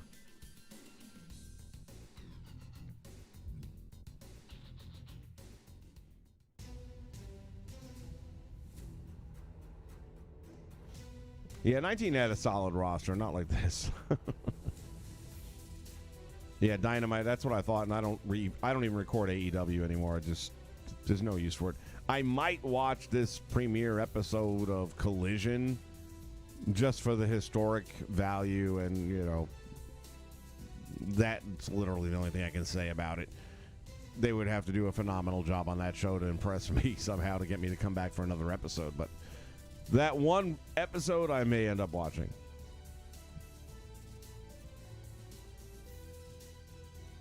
Yeah, Dwight, I wasn't watching NXT at all. So the fact that she was sitting in a chair, I wouldn't even know that. Right after, I always say, I refer to it as Bayley's class. When Bayley and the group that moved up to the main roster with her at that time, what was that, like 7-8 years ago? It just wasn't the same for me. So much talent was gone in such a quick move. And what came in behind it wasn't at that level. I was listening to Cornette the other day, and I'm shaking my head, as I tend to do when he speaks sometimes. He and Brian were talking about NXT being a miserable failure, and how, well, maybe that's a little strong, but basically saying that it did fail. And that Brian, of course, was blaming Vince for the situation because back when there were territories, when you had ECW, even, when you had the territories, they would develop his talent for him.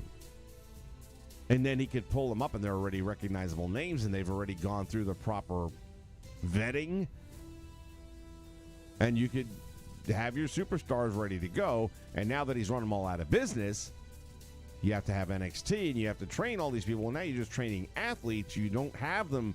When you're signed to NXT, you're not riding the roads like they did. You're not going town to town in a rental car. I'm not saying they don't do it at all, but NXT is generally in the state of Florida. For the most part, the majority of your training is in Florida. You're not going out of the state that often, so it's not like you're going 20-hour drives and wrestling the next night and sleeping in your car and eating beans. They're not doing that. And you're not getting that level of talent. So I get that part, but he's making it sound like they've never produced. And it's like, Sasha, Becky, Bailey, Charlotte. If he wouldn't have gotten injured, you had, what's the name on the announce mic there? Stay down. Can't think of his name at the moment. Drawing a blank. But I liked him. Thought there was a lot of potential in there. You had the Ascension. Done fucked that up on the main roster, but they were awesome in NXT.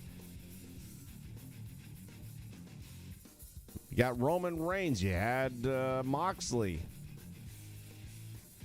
Seth Rollins. I mean, yeah, he's doing okay. So to say that NXT hasn't produced, I mean, not lately perhaps, and I kind of liked the vibe of Braun Breaker in the beginning. I don't know if it's working so much as it was for me.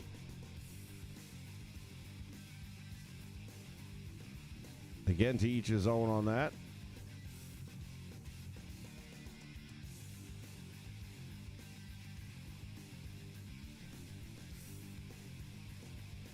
But I do think to say that NXT is a failure would be wrong. I don't think so at all.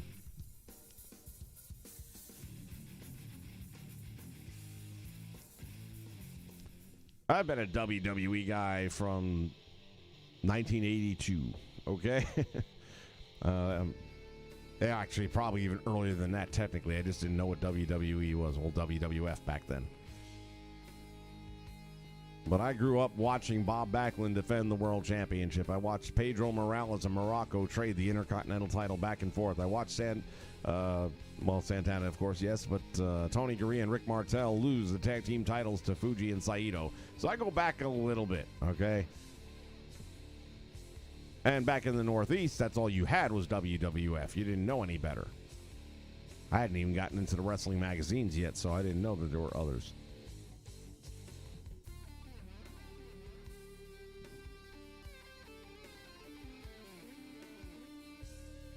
With Zaya and Boss? Bo? Don't even know who that one is.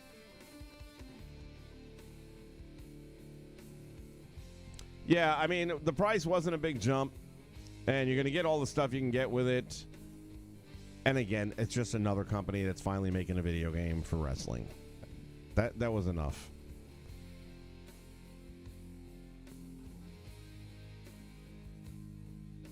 Yeah, Chuck, I tried watching WoW for about 5 weeks, and I was just like, wow, this sucks. And the fact that they have AJ Lee, but they don't put her on camera, I'm like, that is legitimately your biggest star by far. I mean, I'm expecting her in the ring. I know she's been injured and she can't do that. And you certainly wouldn't want to do it against any of those girls. But to have her in the ring cutting a promo, or to have her ringside being a bitch, I don't know. I just don't get it. Hell, they don't even show her on camera doing the commentary.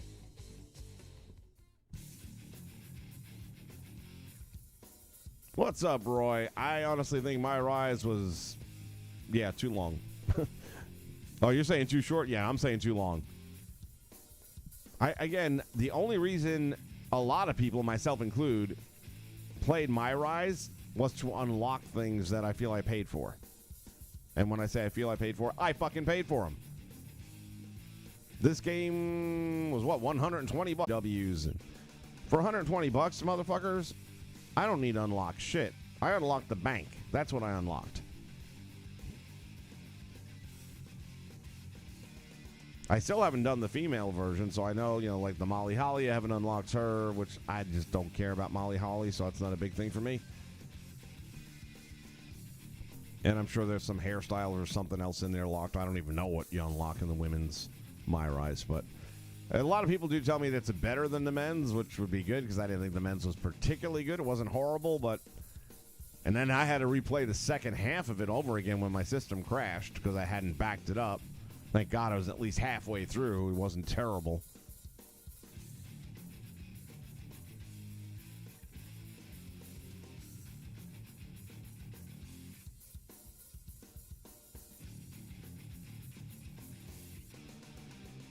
Chuck, I'm not sure what you're referring to. When you say accidents happen, I don't get it.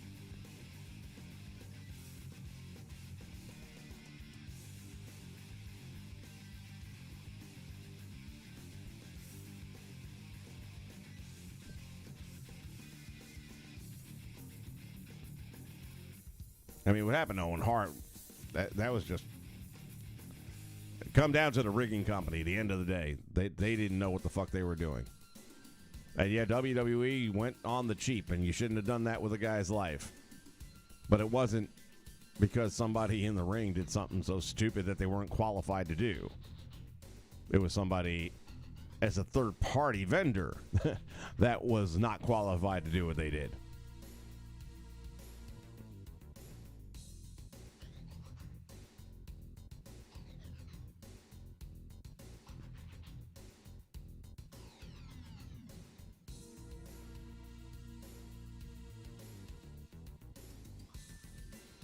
Nunzio, there's a blast from the past. Blazed Radio in-house. What's up, Blazed?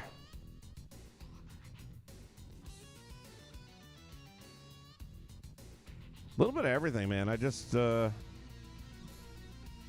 premiered Harley Race here in Wrestleverse. I won't spoil anything for you. He had a good night. Talking a little bit about AEW's upcoming wrestling game, which I'm actually excited for. I mean, the more I hear about it, the more I see video of it, I think it's going to be what I'm expecting it to be, which would be a nice change. And granted, I don't have a very high expectation level of a first release, but I also believe that they're going to, over the months, keep improving upon it. Another thing that I'm not used to, because every patch that comes out for this game really doesn't do shit for Universe.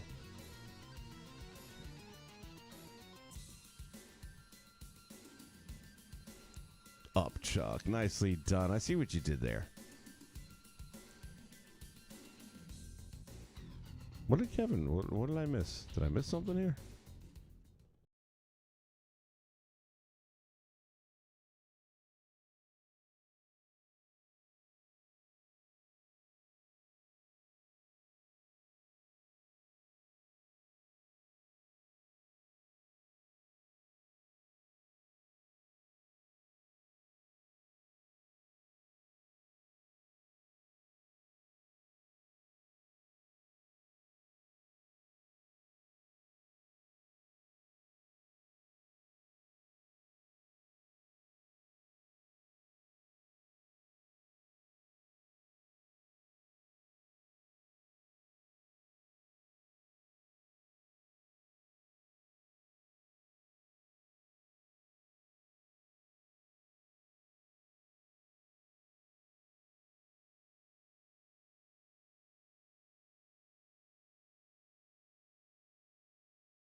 And scan those in. All I'm saying is, to me, this is one of the most accurate models in the game, period.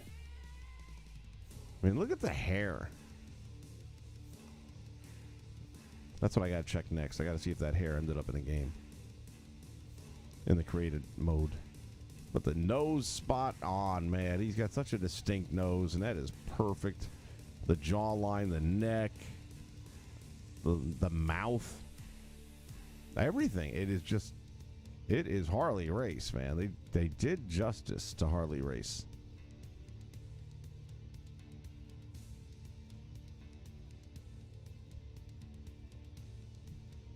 I don't know how anybody, if anyone's a Harley Race fan and says they don't like this, I don't get it.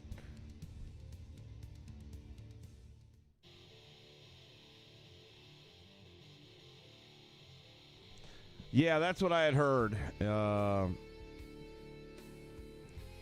that's okay. My only current gripe from what I'm hearing, and I'm hearing enough to believe it's true, and actually they are the ones that said it, is that if you do a created wrestler, you won't be competitive against any of the roster members until you put them through being elite. Well, if being elite takes half as long as my rise, then fuck that. I ain't wasting all that time of replaying and replaying and replaying just to up the stats and make somebody competitive. And they may end up changing that, I hope. because they've had nothing but negative feedback on that.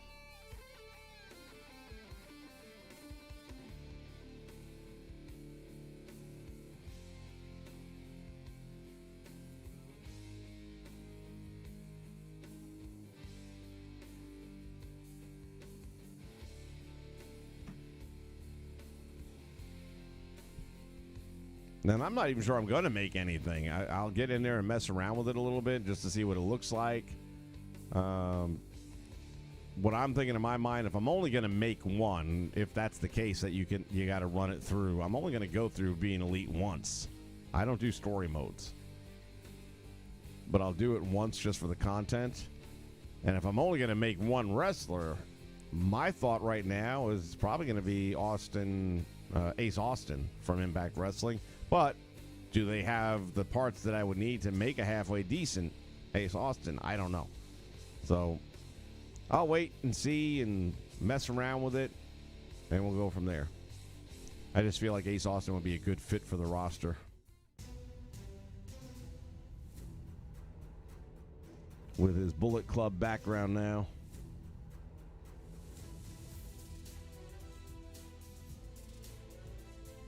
Yeah, you know what? I think the full entrance is overhyped sometimes. As long as you got the vibe down and you catch the key moments, you know, like Britt coming out doing the DMD and that kind of thing. Do I really need to see her stepping through the ropes and prancing around the ring? And again, it's a video game as opposed to a sim game. So, I'm all right with it.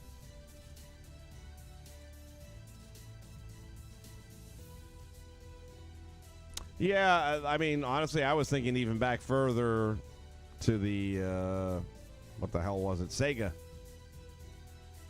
With the original Raw game out there where they basically just stood on the ramp, did a couple of things, said a couple of words, took about 12 steps down, and boom, into the ring.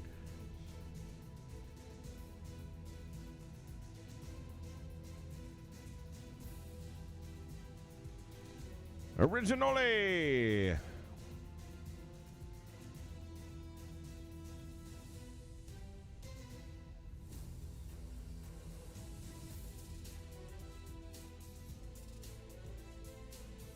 Oh, that's right, Blaze. You don't like actually playing the game. I forgot.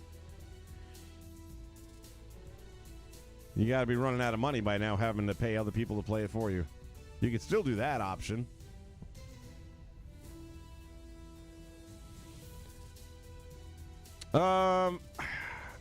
Look, if 2K didn't care anything about Legends, we wouldn't be looking at this.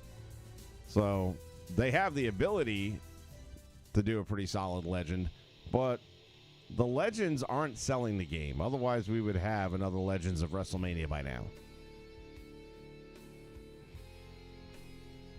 God knows these guys and girls would be happy to have a paycheck coming in at this point in time. So they would sign over their likenesses in a heartbeat. They could do a DLC pack of 9 or 10 Legends for like $50, $60.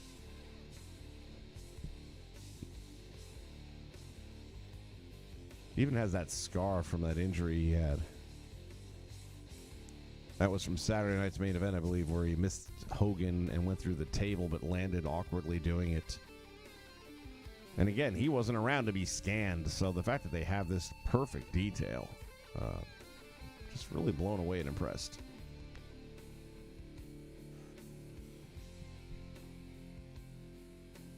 All Stars was a fun game, but again, it's kind of a goofy game.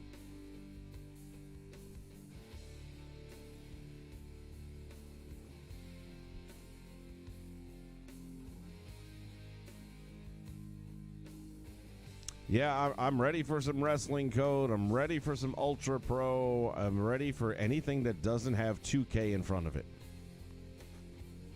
And I will happily throw money their direction, but there is no way in hell another nickel of my money is going to 2K.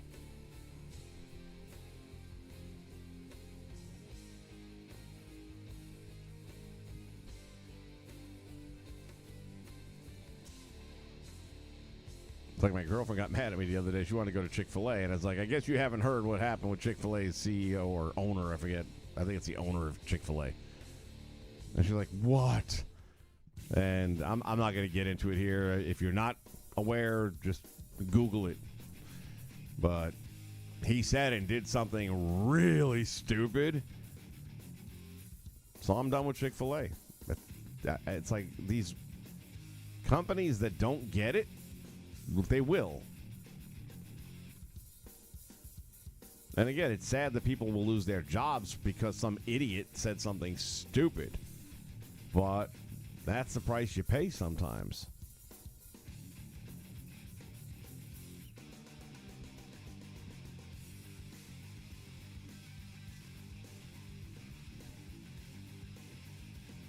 Yeah, I'll tell you, Blaze, not being able to, presuming you can't set sliders, and it sounds like there's not much of an option of that. Again, it's a disappointment.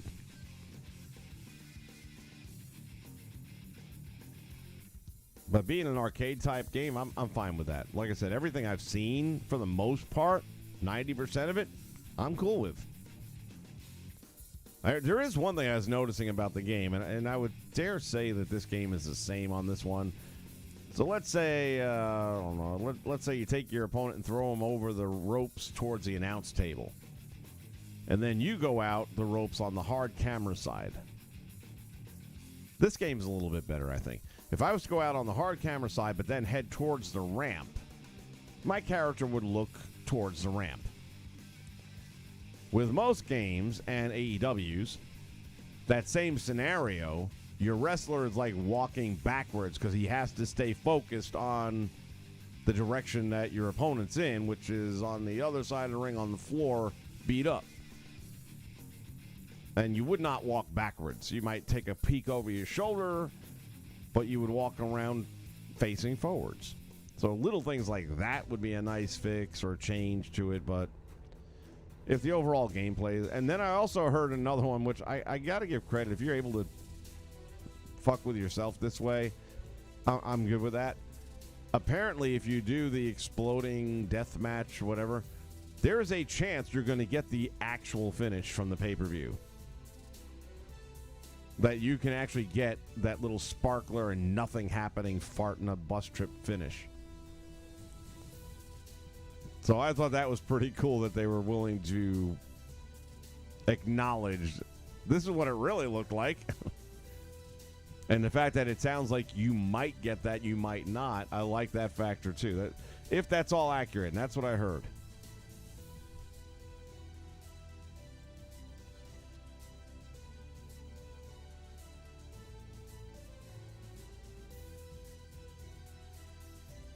Yeah, that's cool, Kevin. What kind of phone did you get? Yeah, you're not that far behind me. I only had a couple years jump on you. Yeah, Infrared, man. Wrestling Code, when I heard that they were traveling to the United States because they wanted the mocap of the wrestlers to be the actual wrestler doing their own mocap, I'm like, that is what we call dedication to detail. How can you have a game that sucks if you're that invested in it? And again, when I hear that type of level of authenticity is being put into a game, I'm in. I mean, just how much you need, let me know. I'll write you a check. We're good. Does anybody write checks anymore? I wrote one the other day. What the hell was it for? AC repair. Remember? Yeah, my AC went out a few weeks ago. And I wrote a check, and it's like, damn, I had to clear the cobwebs off of it. Blowing the dust off of the friggin' checkbook and cloud of dust going up in the air. It's like, damn, this thing ain't been used in a minute.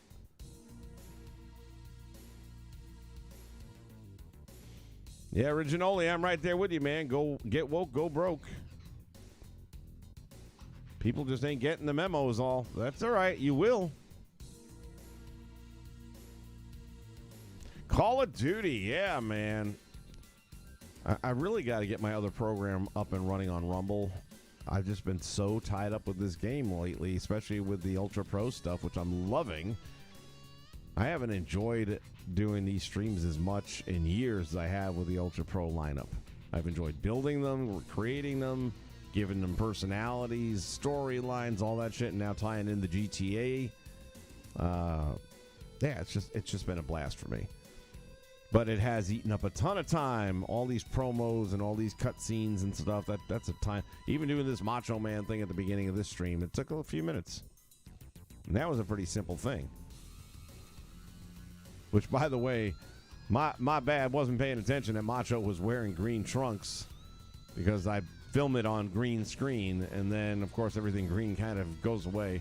Fortunately, his green was a little bit lighter shade than the green screen, so it didn't completely erase them.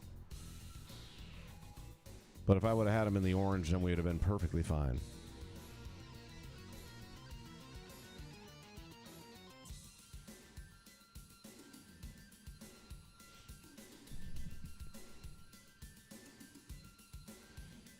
Yes, infrared, he does indeed come with a crown. Let's see. Attire. Boom. There he is.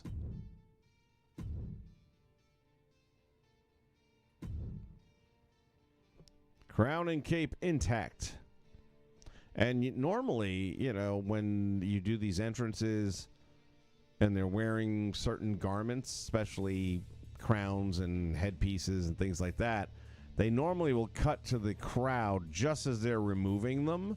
You don't often see the helmet or the hat or whatever the object is coming off the head. I'm not entirely sure why. I think it's because with it on, they might not have the right or the same hairstyle as he's actually going to have as a character. So they need to flash away and then kind of cut back with the now actual in-game wrestling character. But with this one, you actually saw the crown come off.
Yeah, Infrared, I've heard that the Virtual Basement is signing more people, and I think they're going to keep on doing it after the release.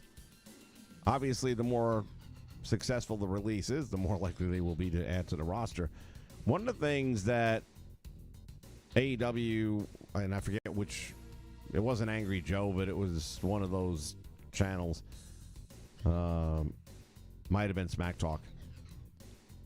But one of the things they were mentioning about with AEW and the fact they're going to continuously have updates and then they're going to continuously add roster members as time goes by, it was likening it to Fortnite, which, of course, that thing's been around now for like 6 years already. Time flies.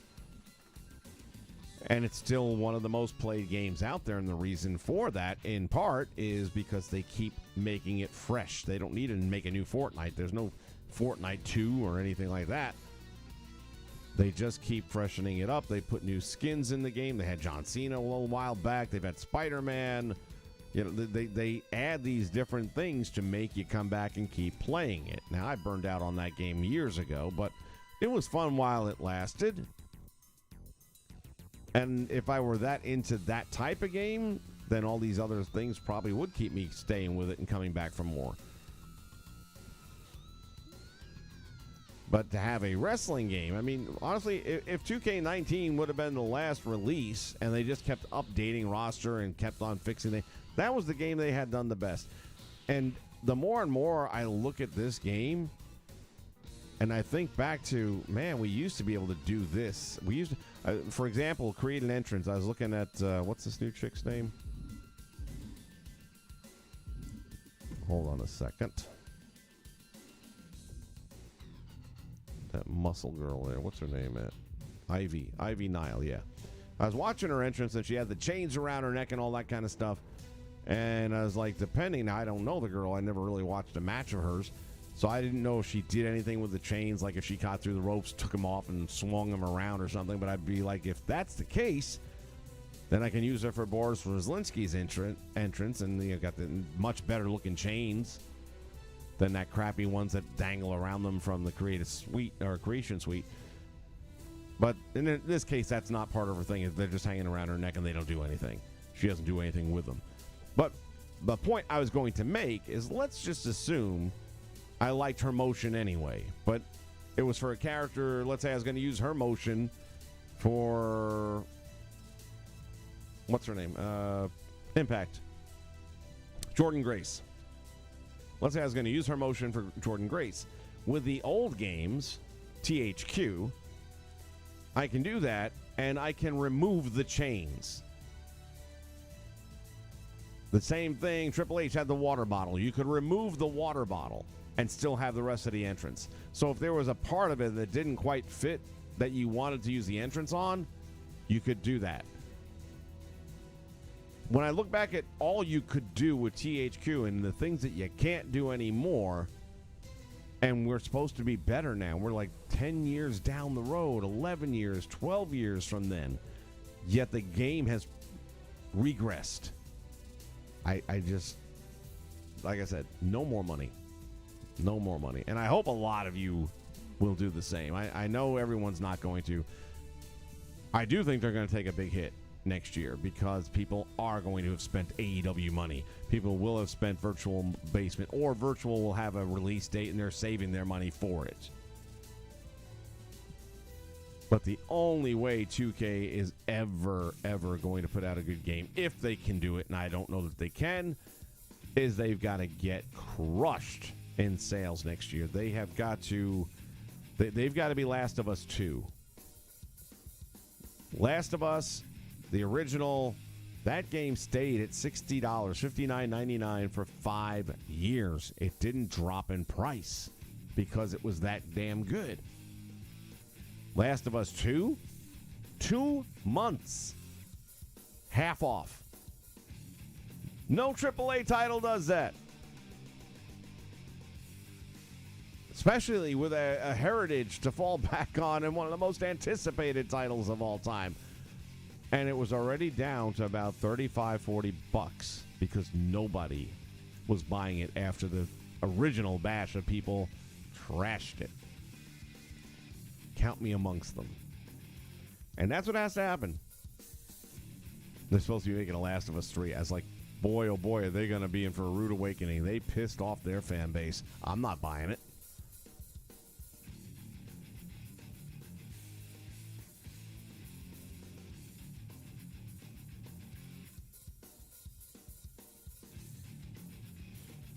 Yeah, it would definitely be nice. Even if you don't give us 2 attires, at least give us free slots.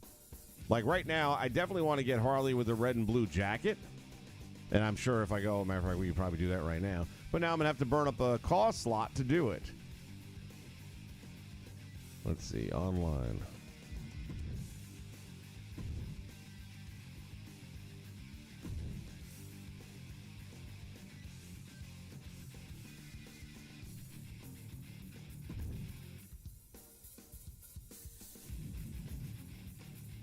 I gotta believe somebody's done it.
Nobody do the jacket? Really?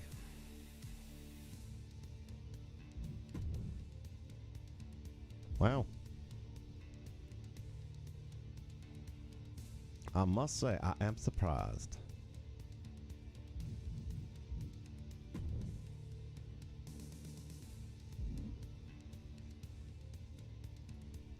Somebody's work's being re-uploaded 150 times.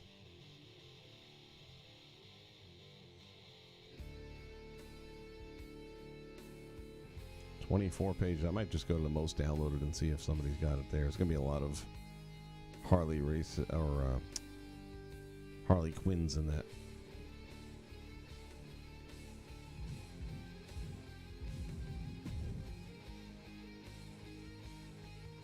Damn, everybody's got him in a robe. I know he had a jacket version of that.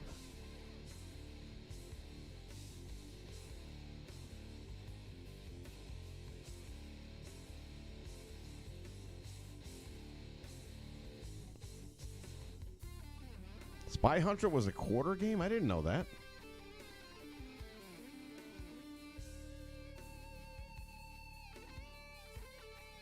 Super Nintendo and Sega. I would have probably had Sega. I must have it then. Maybe I'm just not thinking about it anymore. Gonna make me go through the collection here and dust them off.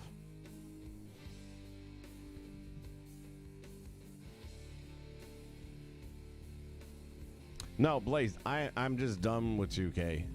I don't want anything 2K. They've had their chance. They've got my money. At a certain point in time, you just got to say we're done. And they're not going to do all those things you just mentioned. They're going to have some 21-year-old that they're going to say, oh, she's been a game developer for 2 years working for 2K Wrestling. That couldn't impress me less.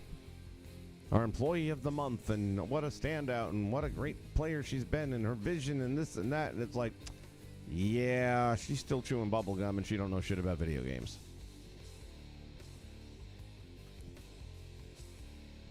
What would make you think for a moment that there's a chance in hell that that could even happen? That they would improve the product? What have they ever done or shown you or anybody else that would make you think that they're going to do that? I'm starting to second guess myself now. I got to find out. I know. Anyone out there want to make sure I'm not going crazy? The red and blue with the white trim, he had a jacket version of that as well, right? Not the full robe, like a jacket like you see there in the picture, but with the blue and red.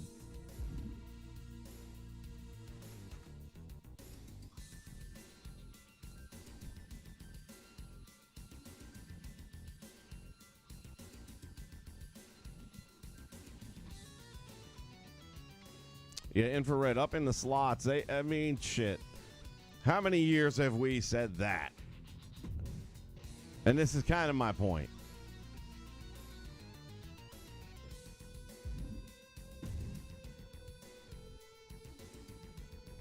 How they haven't thrown that bone, especially after 2K20. I mean, if they weren't going to do it after that, then I just don't. I don't see it. I don't see it happening. All right, so there are some new characters that are actual in-game characters. It'll take up a slot, like I said. But Dolph Ziggler,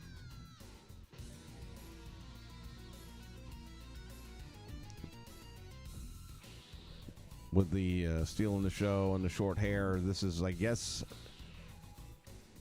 from the upcoming My Factions. And I know What's the Status has got something going on up here somewhere. Let's see. Oh, that's a pretty impressive looking Disco Inferno. Forsaken, of course, I should know better. Friend of the channel. This guy does really good work. I didn't get around to doing it this year. I was going to do what I did last year and interview the creators, and I still might want to do like a group session, get everyone together, and I got to start using my StreamYard. I'm paying for it, and I haven't used it in a month and a half. It's a good Jay White. Shit, who was the other one? There was a couple other decent names that...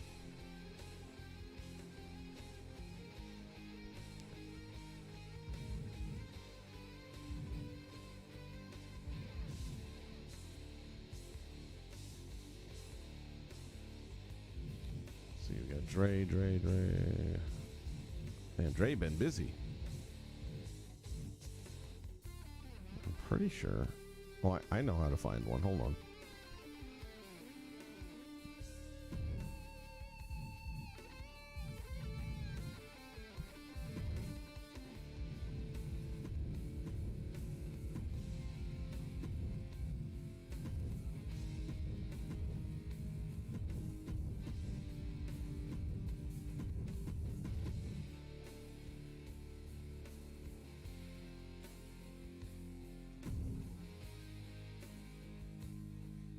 Uncle Howdy. So he's in the game, but not yet releasable.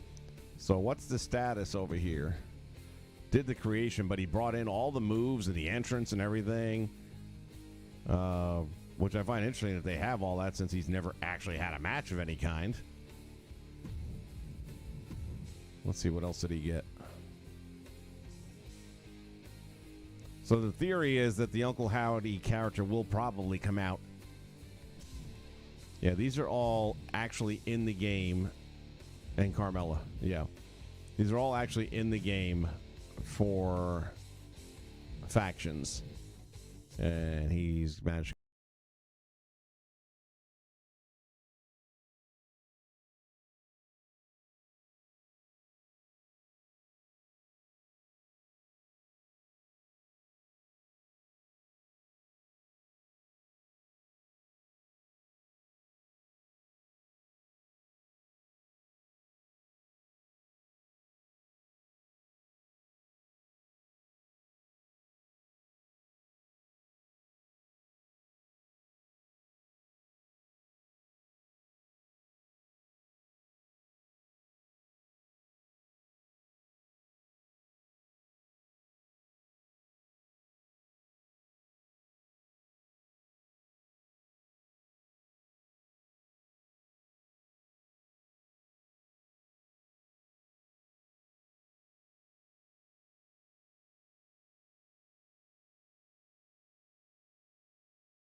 And it's a small thing, but it'd be nice if right now, the fact that I've got a keyboard hooked up to my PS5, it'd be nice if I could just type this in and not have to go through doing it this way. But this particular game doesn't work that way. It doesn't acknowledge a keyboard. Well, Dwight, that didn't turn out so well, did it?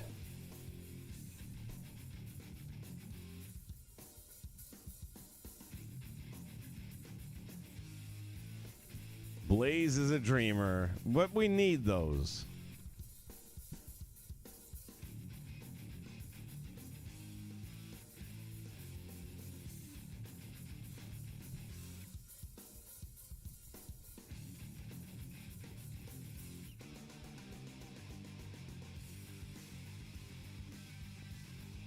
Yeah, and I'll tell you another thing too. And again, it's why do you have it if you can't use it? So they have the videos for Trons that you can create. And I've never done it until this year. But I've enjoyed it. And for a lot of my characters, I think it adds a lot to their entrance, having the Simon Says with a breakaway glass to reveal the message. Simon Says, I like that a lot. Boris Rizlinski with the missile launching and the nuclear explosion and the flames left behind as he comes down the ramp. I think that adds a lot. I love the Jordan Gemini video. If you haven't seen it, go check out one of the last couple of Ultra Pros that I posted up there. It is a great Tron, and really helps the character out. But my God, it eats memory. I had to delete a bunch of them just to get the game back again. And I haven't added any new ones. And then all of a sudden I was getting the error message again that you don't have enough room to do this, to do that, and the other thing. And all I had done was uploaded a couple of wrestlers. Now, all of the wrestlers I've made, which is like 80 plus now, have used no more than 2 to 4 logos or images. And a lot of them, even if they have logos on them, it's stuff that I created in the game with the pieces they have. So it wasn't like I uploaded an image per se. But even then, it still does eat.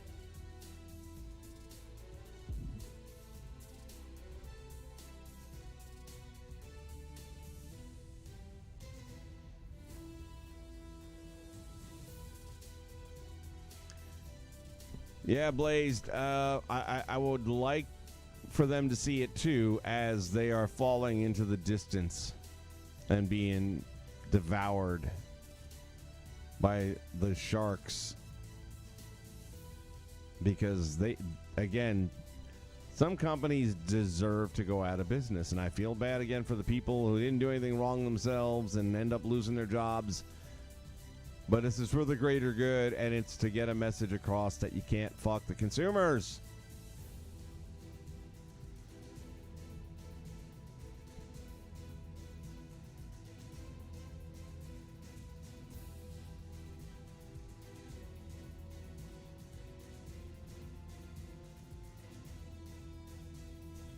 You're right. 2K's had no competition. They got lazy. They said, fuck you, just give me your money. And we listened, and we did. We had no choices. Now that we have choices, now that people have spoken, now that people are spending differently, I don't think they're going to add $120 to that shopping list. I'm not.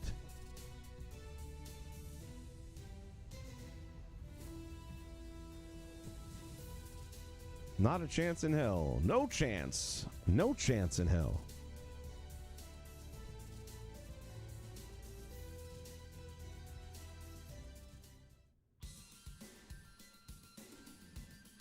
Try ELW.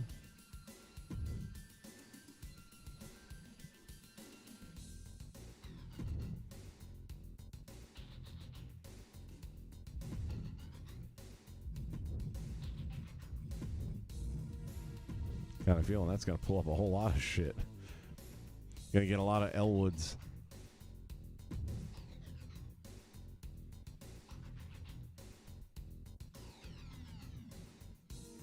Well, it's only 9 pages. That's not so terrible.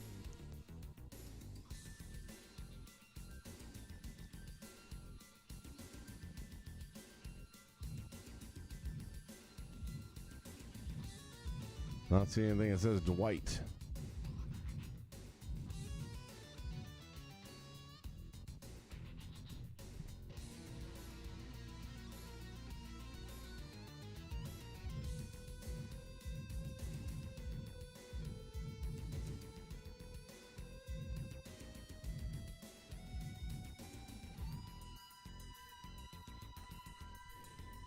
Lavina Loca.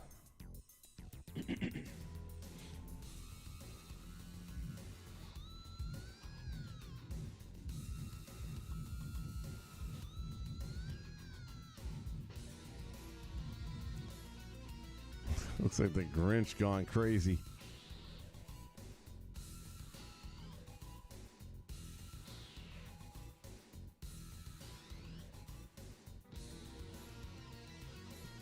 I don't know what to tell you, Dwight.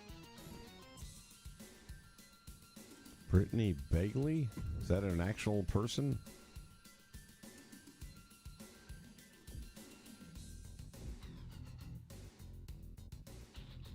I can tell you that face scan right there is a nightmare, man. It is so much white on that forehead. It's going to show up terrible in game.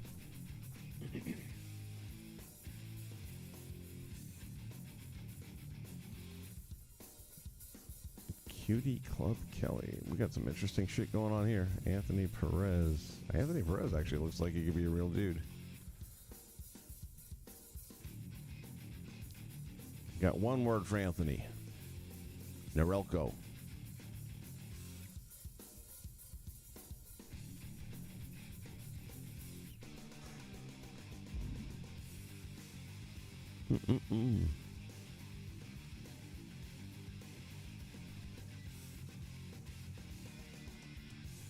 Well, that's the problem right there. If you're in the game, then it's EA you're looking for. This is 2K. Womp, womp, womp.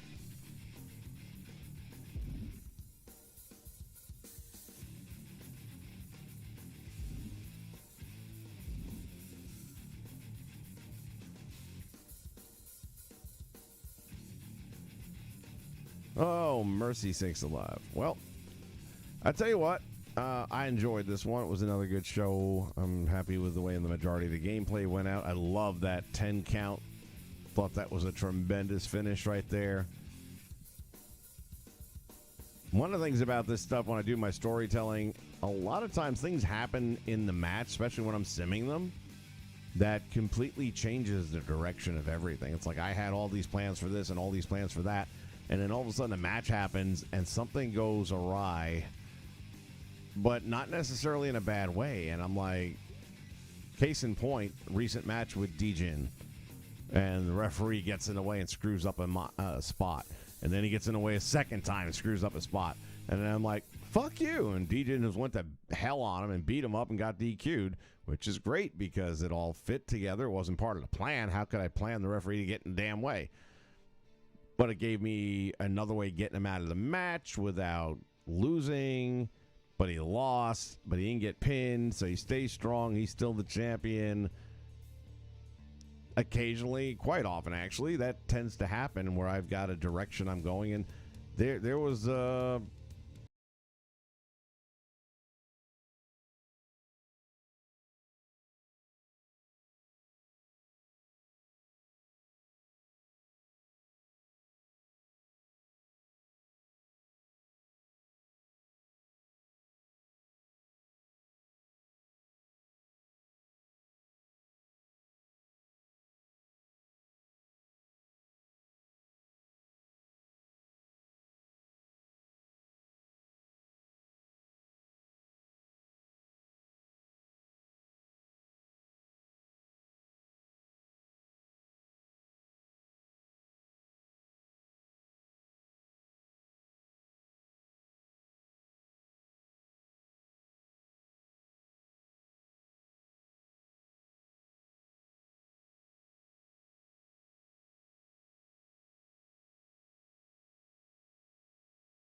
as they say, it ain't over till the fat lady sings. All right, everybody, since we talk about the fat man, everybody, thank you very much for joining us here. Part of the Nation Network, baby. Remind everybody to join us throughout the month of July as Ultra Pro Wrestling is going to do the Funkin' Like a Monkey tour. We're going to be right here on Nation Network. You want to be part of that for Ultra Pro Wrestling. Until then, everybody, have a wonderful day. And remember, from American Dream, don't do shit you don't know how to do.